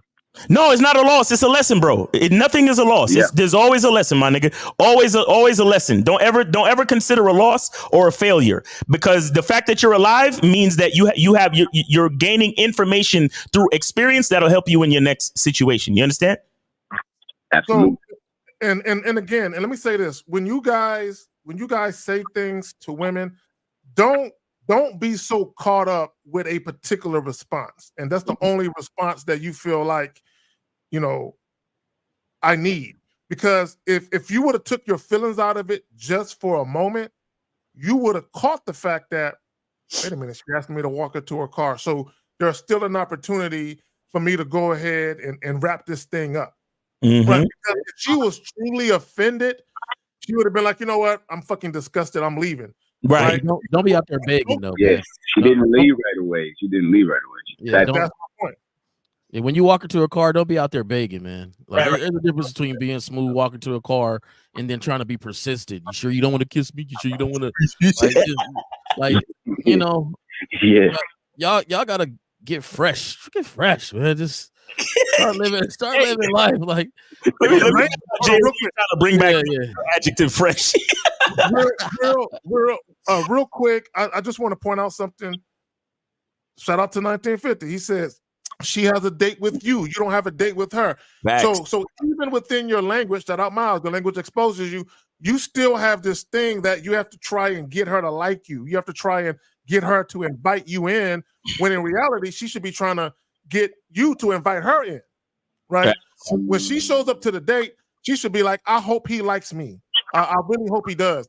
Versus you feeling like, I hope she likes me, which is the same attitude you had with the girl. And because she didn't respond in a way that you felt like she liked you, you felt some type of way. I ain't walking you to your car because you don't like me. Right. Facts. So bear that in mind. Yeah, guys. And shout out to Mr. 1950 in the chat, and check out his new membership, the Silverback Lifestyle membership. Go to gatewaytogame.com. Gatewaytogame.com. Make sure y'all go check it out, man. Shout out to Mr. 1950 with his new membership. You know what I'm saying? Yeah, a lot of game on it. Y'all know 1950 come with it, man. So make sure y'all go check his shit out, man. Go get on that Gateway Game Silverback Lifestyle membership right now. Go check it out, guys. Hey, caller, I want to thank you for calling, and I hope we was able to help you out there. Yep. Absolutely, man. Absolutely. I appreciate you guys, man. I tune in every Saturday, and if I got any other questions, I'll definitely give you a call. All right, man. We appreciate you, brother. All right, take it easy. Peace. All right, take care. right, good luck. Yep. Yeah, that was a good call. Dope call. That was a dope call. We got that was a perfect situation because he called in saying that too. He was like, "Man, I just was on a date last night and this situation happened." So that was a dope call. Thanks for calling in, so we can actually get further into the topic. That was dope. You know what I like. You know what I love, because 99% of the time, whenever there's a topic or a title chosen, something happens within a phone call that makes that title valid. And why certain things need to be spoken about. We good on phone calls? Yeah, we good for now. Yep. All right, we got a couple of questions. Let me. He said something that I wanted him to tell his story, but he mentioned about that awkward silence. Okay, silences are just silences. Okay, like someone here mentioned that only he perceived it as awkward. Okay, you should be okay with silence as a man. Facts. You should be okay with stillness, because as a man, you are stillness. Action is feminine. Masculinity is still. Okay? That's why I'm always talking about on my channel, the mountain mind. Okay? Mountains are still. They're grounded. They don't move for shit. If it's silent, you just sit back. You said something, you put it, you put in some kind of bid, and you just sit back. Okay? Now, like, think about it. Fucking Conan the Barbarian, one of his best quotes of all time in that movie, the first one.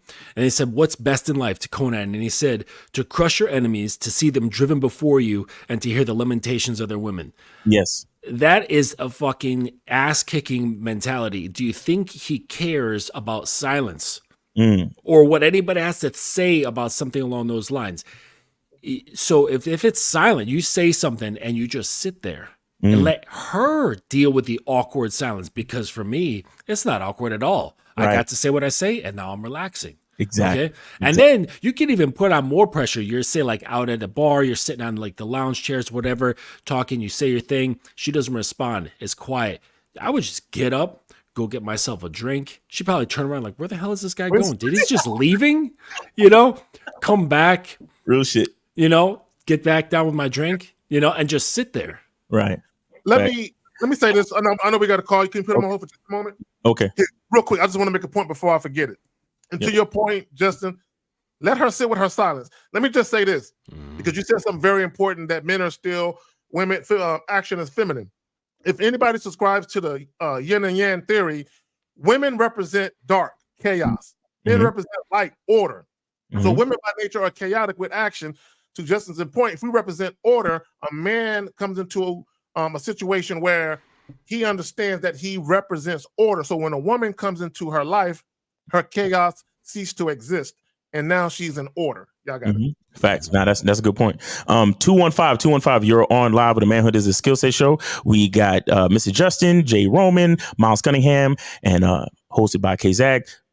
Name, age, city. How can we help you? This Isaiah, 29 from PA. All right. What's going on with you? What's on your mind, bro? What's up, panel? Happy New Year's to all of y'all. Yes, sir. Happy New Year, bro. Yep. So what's on your mind, brother?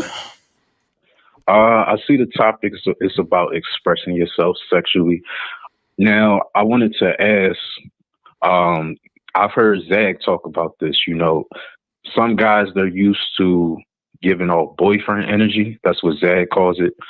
I wanted to ask about, how should we express ourselves, and what topics should we focus on, if we're looking for more casual sexual encounters and not necessarily giving off boyfriend energy? What things should we talk about, and what things should we not talk about on a date? Why are you going out on a date? Isn't that boyfriend energy stuff? When he talked about, he looks at it as foreplay. I like that perspective. Yes. When there is desire coming from her, then you turn it into, if you want, you can turn that energy and stretch it out through an activity to cause more tension, to cause more sexual tension, because now you're adding time, right? To where she can get the release of that sexual tension. That's only in the case where there's tension. If there's no tension, you're just setting up a date to do something so you guys can be in the same vicinity, because you want something from her, which then puts her in the position of control. Yep. So here's the thing for all you guys. if all you want is a fuck buddy situation or a sexual relationship, and you don't really want to do anything beyond just that, you don't need to go out on a date. You don't need to. Now, this is what I will say. If you choose to go out on a date, you have to know how to facilitate the situation in the desired direction you ultimately want things to go. Right. A lot of guys, to what Justin said to his point, a lot of guys, they go out on a date and they kind of just sit back there and they try to see what the woman is going to do and how she's going to react to certain things. Right. And then they're influenced by what she's doing. And then that usually drives the guy to say and or do certain things off what the woman is doing. So if you're going to offer a date, right, and you want to set up a fuck buddy scenario, then on that date, you need to be dictating the pace and the flow of everything. And you need to be trying to set that situation up where it's going in that desired direction of what it is you truly want. A lot of guys don't know how to do that. So what they'll do is they'll do a date, and because things are seemingly going well, because the woman is pleasant, she's smiling, laughing at the corny ass jokes dudes is telling, dudes automatically assume that the woman is genuinely interested in them because she's pleasant. And that's not the case. And the reason why they don't know what's going on is because they never set the stage. They never set the tone for the aura, the energy, or even the ambiance of the whole date to basically go in that direction so that woman could know what that guy really wants to do with her. Y'all got it. Yeah, you exactly right, Zach. And that's kind of why I called in, because I feel like on a date, I kind of just let the conversation kind of go where it goes. Mm-hmm. And I'm willing to lead it, but I'm not sure which direction to lead it in. Nah, man, we got to be honest with ourselves. Flaccid. On a date, what you're doing is trying not to fuck it up. Right. And that's what people do on dates, right? You get on a date, you sit there in front of her, you start having these conversations, and you're just trying not to say anything or do anything to fuck it up. You're just trying to survive it until so you can get to wherever you want to. And that's what we're doing. And people got to be honest with themselves. That's the first step.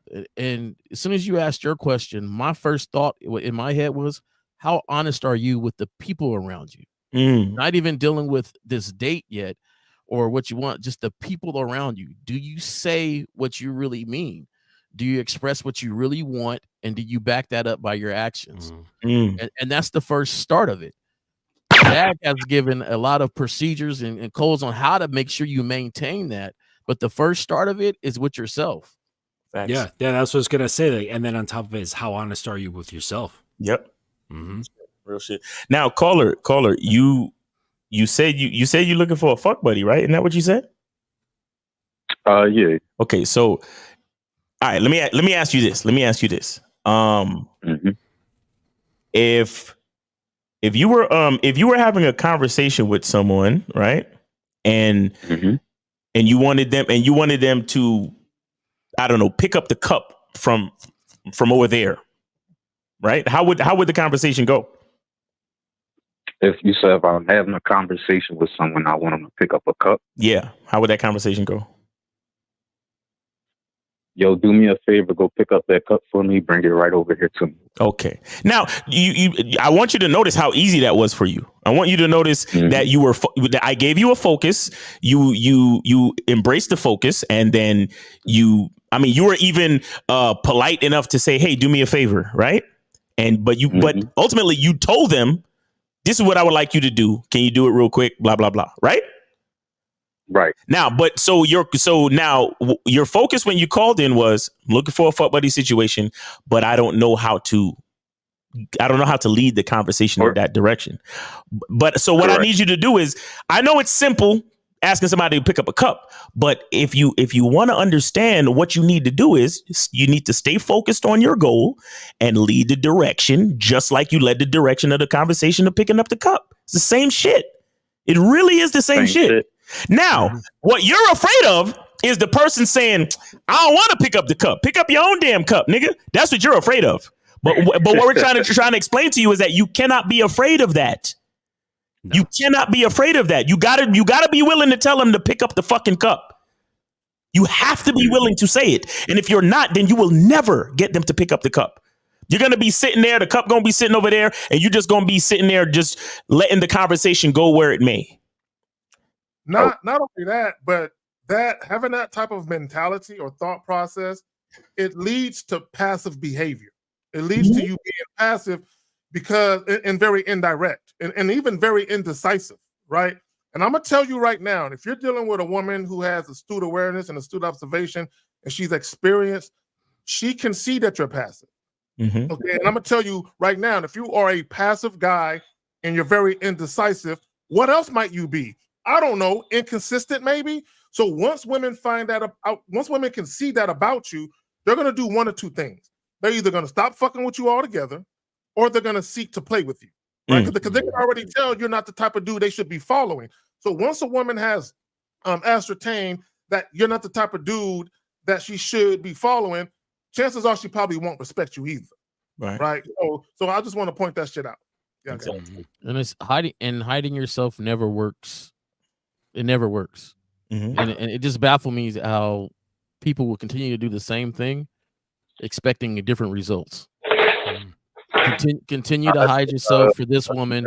Continue to try to play the game where she doesn't really see you, so you don't upset her, and then you get with her, or you guys are interacting, and then the true self starts to come out, and then boom, it doesn't work. It just never works. Yeah. So the one thing I would say to you, I was just gonna ask this caller, are you like how many women are you involved with right now? Right now, none. Okay, so what? And I'm glad that you were honest, because what that does is it shows, and your position is, I want a fuck buddy. How do I get this fuck buddy? Right. So basically, you want access to sex without having to have any sort of responsibility towards a woman. Okay, that would require women wanting you. Okay, do you understand how that makes sense? Where you're in a position where women are coming to you because you've got good game, you've got a great mouthpiece, you know how to present the samples, and they're like, "Ooh, I would like the taste of his time. I'd like to take a taste of his dick, his sex, his attention," and then you can decide from that. When you're not in that position, now you're out hunting to create this sort of thing, and that leads me to question: why are you hunting this out? Because if you're just like, oh, I want to get my dick wet, well, now that puts a woman's pussy in control of you, and you will forever be under that control, because you're just going to continue hunting for it until you get it. And then when you get it, she's still going to be in that control. Okay. But you might be thinking, oh, but yeah, my dick game's so good that I can flip it. Okay. No, because if your game was that good, then you would be out hunting for pussy. Do you see what I'm saying? So there's, I don't mean to like take this down a different road, but understand nothing is as simple as it seems in the game. There's always layers to it. So understands that you're motivated by something that's deeper than just sex. Because it would be a totally different situation if you're a man and you're on your shit, you got a good game, you got a good program, and then you could put that, that little sample, like when you're in the mall and the food court, and they have that little plate there with the food and the toothpicks in it, and you're like, here, you want to try one? You taste one, they're like, oh, come on, it tastes good, right? You want a whole platter, don't you? You'd have that sample platter, and you'd be able to sample it out to women, and as Steve says, put in your bid, and then they can come to you. Okay, so a better thing, okay, because you trying to get this fast track to physical gratification, all right, that's going to fail because the person who's seeking it has problems. So a better thing would be to get to know yourself better, learn some game, develop a program. I mean, all the while you're still talking women. I'm not saying you should stop to do these things, but then once you are prepared and you solidify your whole little kingdom, then you know how to spit game, you know how to put flavor in a woman's ears, and then that can bring in the women who want to fuck with you, and then you can decide, pardon me, then you can decide who is worthy of becoming your fuck buddy. Real shit. But you have to be honest with yourself. I'm not gonna lie to you right now, man. To me, you sound like a relationship type dude. That's a lot of these motherfuckers. And there's nothing wrong with that. There's nothing wrong with it. And the thing is, you still need game in relationships, right? Because if you don't, more game in relationships. if you don't, you will accidentally get up in a relationship. And what I mean by that is some cats out here, they say they want to fuck buddy, they fuck the buddy, and then they like, oh, she's cool. And then they wind up in a relationship with them. But really, they didn't even vet them in any process. Their only vetting was if they were fuckable. Exactly. And so now you're in a relationship with a woman. I don't see myself in that situation. Of course not. Right? I don't see myself in that situation, which means you're not even sure of yourself. Maybe not you, but I'm sure we're talking to somebody. But you gotta don't lie to yourselves. Like some cats want to. Oh, I want to have a fuck buddy and get it with a whoop, but they always fall in love with the fuck buddy, right? And maybe you don't really want a fuck buddy. Maybe you want a relationship, but you don't know how to vet that relationship past your physical. You know what, J. Roman? Let me tell you something. One thing that I think is going on out here. I think a lot of guys, what they really want is, and 718, please put your phone on mute. Put your phone on mute, please. 718-877, put your phone on mute. Real quick. What I think a lot of guys really want is they want a relationship with a freaky bitch. They want a relationship because let me tell you something. A lot of dudes out there, you know what they hear? They hear all these narratives about sexless marriages and you know, if you got a girlfriend, you be arguing and sometimes she giving you the silent treatment and y'all might not be fucking right now and this. There's a lot of dudes want a fuck buddy because they don't want to have to deal with the navigation of the relationship to have the relationship they truly want.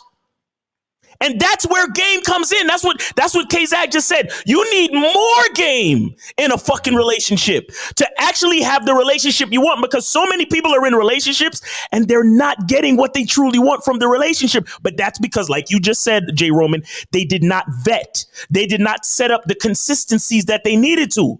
Do you understand? Yeah. That's why you end up having a sexless marriage, because in the beginning of the relationship, you took that bitch on 6 fucking dates before you even smelled the pussy.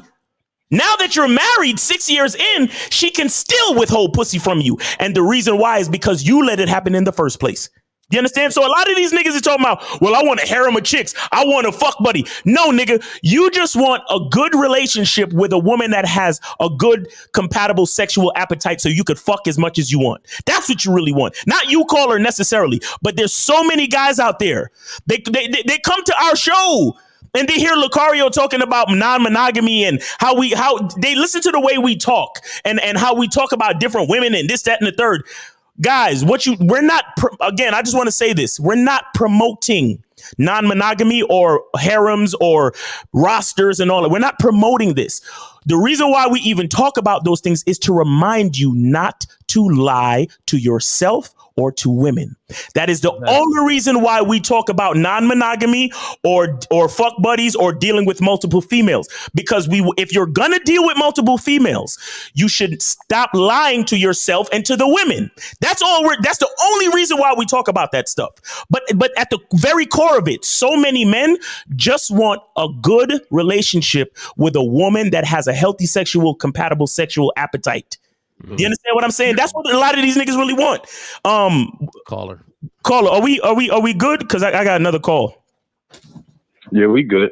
I appreciate the game. All right, man. All right, man. Appreciate you, man. Thanks for calling. Appreciate the call. We got 718. All right, respect, bro. We 718. We got 718. You're on the Manhood is a Skillset show with J. Roman, Mr. Justin Miles, and K-Zag. What's up with you?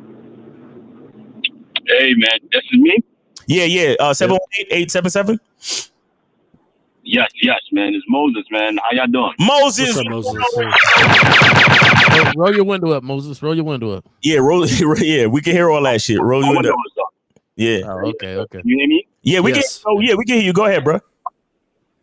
Listen, man, let me tell you something, man. This is a great topic, man. Like, for those who would not understand it, well, you got to get on a Bad Boys membership to understand for people to understand what the hell y'all talking about. Facts. Because if they're on a Bad Boys membership, There's an audio called How to Tell Women Exactly What You Want. You understand? And it can be whether it's sexual conversations or anything. You understand? Now I've been in situations where, you know, I was talking to women, you know, small, like talking regular to start for like 2 seconds, for a couple seconds here and there. And then after that, you know, I start flirting with her, building sexual tension, you know, talking sexual conversations, you know, and then the chick, sometimes there was chicks who rejected me from that. There was chicks who, I have to admit, but who cursed me out for that. There was chicks who, you know, shamed me. And then, you know, and then there was buddies that was sitting there laughing at me like, yo, you know, why would you tell a bitch that you want sex, my nigga? You understand? Why would you do that, bro? You know, that's a turn off. I'm like, no, that's not a turn off. Because what I'm doing is I'm saving up time. And if you care about your time, you would know how to tell women exactly what you want. Because those same guys who's making fun of you, right? Understand they want sex too. So let's not get it misconstrued. You know, what's your thoughts on that? Nah, that's big. That's a big deal, you know. And I always tell guys to be careful of the friends that you have around you, man, because a lot of friends, they love to see you know, fall or fail and use that as a way to keep their own egos intact. So you gotta have people around you that are just as honest as you are. And women aren't turned off by what you say; they're turned off by who's saying it. Exactly. Oh, say that again, J. Roman. Women aren't turned off by what you say; they're turned off by who's saying it. Right. Because somebody they want can say the same thing you're saying, and boy, it turns them on. So, you know, even though they think about it later on and things like that, you know, the person that's saying it is really what's the contributing factor. Exactly. And they just might not be compatible. It doesn't mean there's anything wrong with you. It's just that they just might not be compatible with you, and that's okay. Yeah, exactly. And then that's the purpose. You see, this is a great conversation. This conversation is basically telling guys how to be direct. You understand? Because when you are direct, it weeds out the women who are not for you. Exactly. And then now those same now you know what's crazy? Those same guys who was making fun of me, right? Guess what happened to them? They took a chick out on 8 dates. 8. And they still didn't get sex. You understand? Right. Exactly. And I'm like, yeah, exactly. That's my whole point. You making fun of me, right? Well, if you was direct from the beginning, maybe you would have saved all this money. So, you know, I just wanted to say that this is a great topic, man. You know, and I'm always grateful again for the Bad Boys membership, because there's no other better program than that. Thanks for taking my call. And you know, those same guys are going to come back around when they do see some successes with Moses, and they see some, you know, women walking away with him. They're gonna be the first ones to run up, be like, "Yo, Moses, how did you do that? Tell me what you did." And he's gonna be like, "Fuck you." Yo, we got 713. You're on live with the Manhood's Skill Set Show. We got J. Roman, Mr. Justin, Miles, and K. Zag. What's going on, man? Yes, sir. What's up, Miles? What's up, J. Roman? What's up, Mr. Justin? What's up, everybody else, man? This is Monogamous. All right, what's going on, Monogamous? What's going on with you, man? Man, just chilling, bro. Just chilling, man. Just enjoying my last weekend before I go back to work. But, yeah. Shout out to all the teachers for 2024. Y'all better get ready. Shout out to all of y'all, man. Yeah. We appreciate y'all. Y'all literally holding the future in your hands. But yeah, go ahead, bro. Yes, sir. Miles, I really just want to thank you, because you brought up a good point earlier, and you were just talking about when a woman says no, just that knee jerk reaction, and then also a lot of times a woman says no because she just want to see if you can respect no, because even what you said, that has a lot to do with a woman feeling safe around you or whatever, right? Exactly. So right, you know what I'm saying? So like real quick, right? I had this one lady friend back in the day, you know what I'm saying? We hung out, we went on a couple of dates a few times, and she gave me a hit a few times, right? A couple of times, right? And then like the first time she did it in the car or whatever, right? So it was another time where I went by her, I don't think that was her apartment complex, but she was at an apartment complex with one of her friends, and I went by and she came out to the car. So I was trying to see if she was down for that again, right? And then I guess she wasn't really feeling the logistics or, you know, just the area where we was in, which I was very understanding. She was like, oh, I don't know, I'm not really feeling it or whatever. So I was like, oh, okay, you know what I'm saying? No problem. You know what I'm saying? Like, it's all good. We can do it another time. No worries, right? Right. So I was about to, you know, drive her back up to the entrance to where she can go back into the mid-rise apartment. Right when I was about to do that, she was like, "Oh, pull in right here." And then I was like, "Are you sure?" She was like, yes, pull it in right there, right? Right. So yes, initially she said no, but because I played it cool and I was just okay with the no, she still ended up doing what I wanted her to do. She just needed see you what to I'm pull saying? into So a lot more of times private, a woman just wants to be able to location. See, right. this, you know what I'm saying? Now, Miles, I just want to say, oh, I'm sorry, KZ. I didn't know you was talking. no, go ahead and finish your thought. Go ahead. No, I just want to say this, Miles, just to prove your point. Now, if I was one of them type of niggas that were like, man, dog, come on, man, you did it before. What's wrong? Da, da, da, da, da, right? Right. She's not going to feel safe around me. Exactly. You see what I'm saying? And it's going to even be more of a no. But if you just for all young guys, and also, Miles, you also said this: a woman no will actually make you fall in pussy, whether it's going to be pussy from her later or another woman. Exactly. Because whenever a woman says no, it just opens up the door for another woman. Exactly. You see what I'm saying? So I never was tripping because I never was only dealing with one woman when I was being casual. Right. When a woman said no, I was already like, okay, cool, right. woman B. Because I didn't had those nights where the first option was no. Right. But the second or the third option was a yes. Exactly. You see what I'm saying? So I just kept it moving. So when you don't trip about that, a lot of times women can sense that, and then that it makes works them in your feel favor. way more comfortable with you. Yep. Yeah. Hold on. That's all I'm going to say, guys. Well, all right, cool. We gonna call? Hey, we appreciate you, bro. That was a good call. Take it easy, and good luck with the new semester, bro. Yes, sir. Yeah. Thank y'all. All right, take care. All right, monogamous. Have a good weekend. We good on call? Yeah, we good on calls. Okay, let me I'm about to cut the line too, because we on OT. Yeah, let's go ahead and do that. Yeah, because I got to cut. Okay. Let me say this right quick. And this is why it's important to be able to respect a woman saying no. Okay. Because guys have to understand this. All right. There might be a situation where a woman is making out with you and she initially wanted to have sex, but she changes her mind for whatever reason. She needs to feel like you can respect that and stop.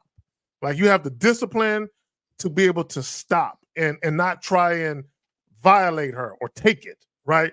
So if you come across as a begging nigga, oh, come on, girl, please, come on, girl, what I got to do to get that?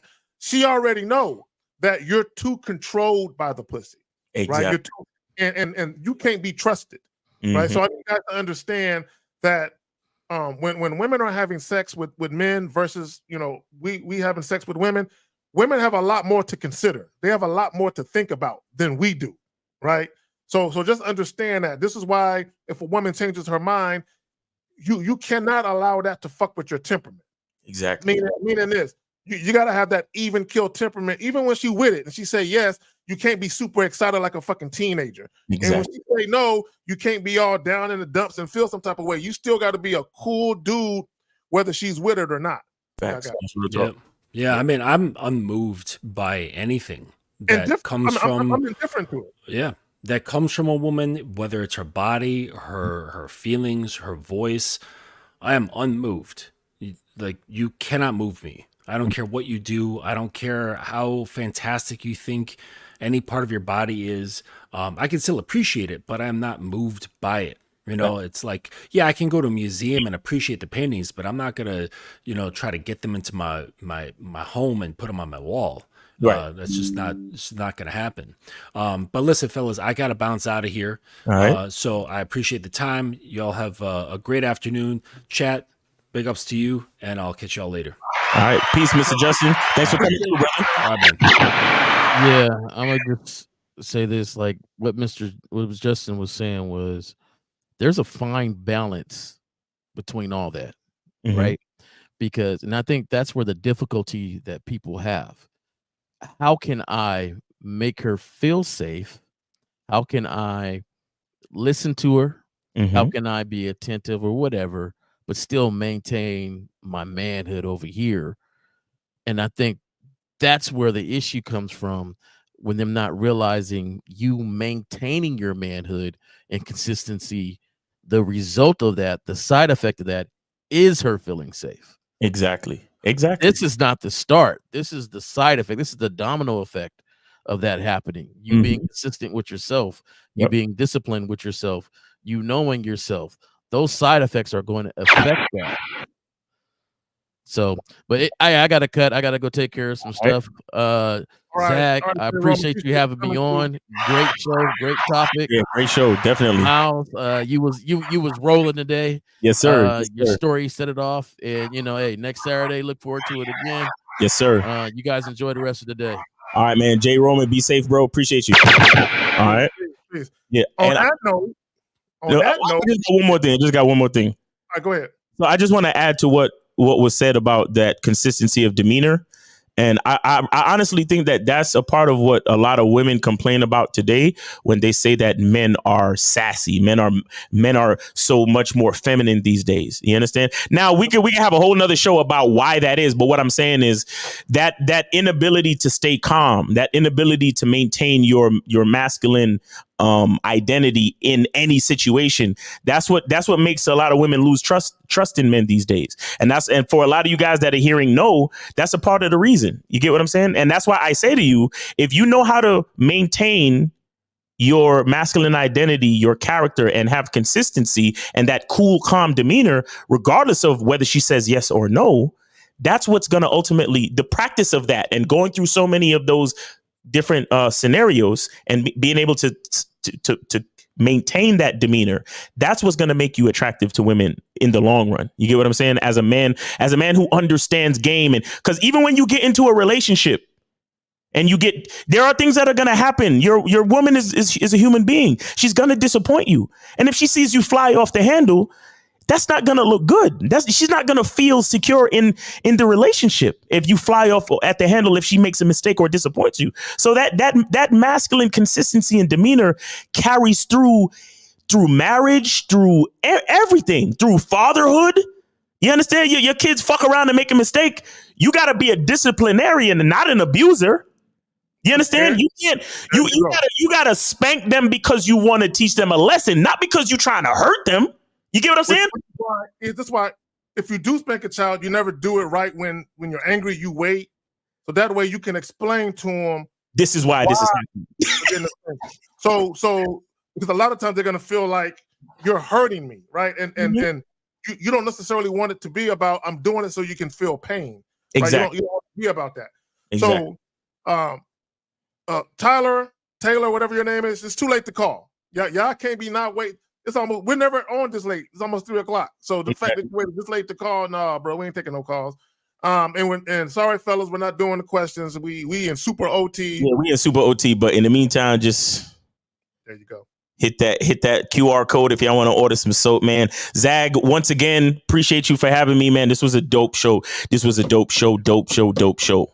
It was no doubt. Appreciate you coming through, fam. Y'all see the link right here for the soap that Miles just showed. Go ahead and get that soap. It's some dope soap. Straight up and down. You know what I'm saying? And the lather is on point. So for all you guys that masturbate in the shower, perfect soap for that. You know what I'm saying? You, yeah, real shit. Get the soap, nigga. Get the soap. Yes, sir. You get a clean nut. I was one of them niggas. I ain't even gonna lie to you. That's where I started in the fucking shower because I was like, this is messy. I can't do this. The napkins and paper towels you save. Like no more hardened face towels and socks and shit. Right? Yeah, it's good for the environment. All right, so on that note, pause. CT. Pause. On that note, we appreciate y'all coming through. Like the stream. Yep. Like the stream. Peace. We out. We see y'all tomorrow. No Theory, 12 noon. Make sure y'all tune in. 12 noon Eastern time. Make sure y'all tune in, man. Peace.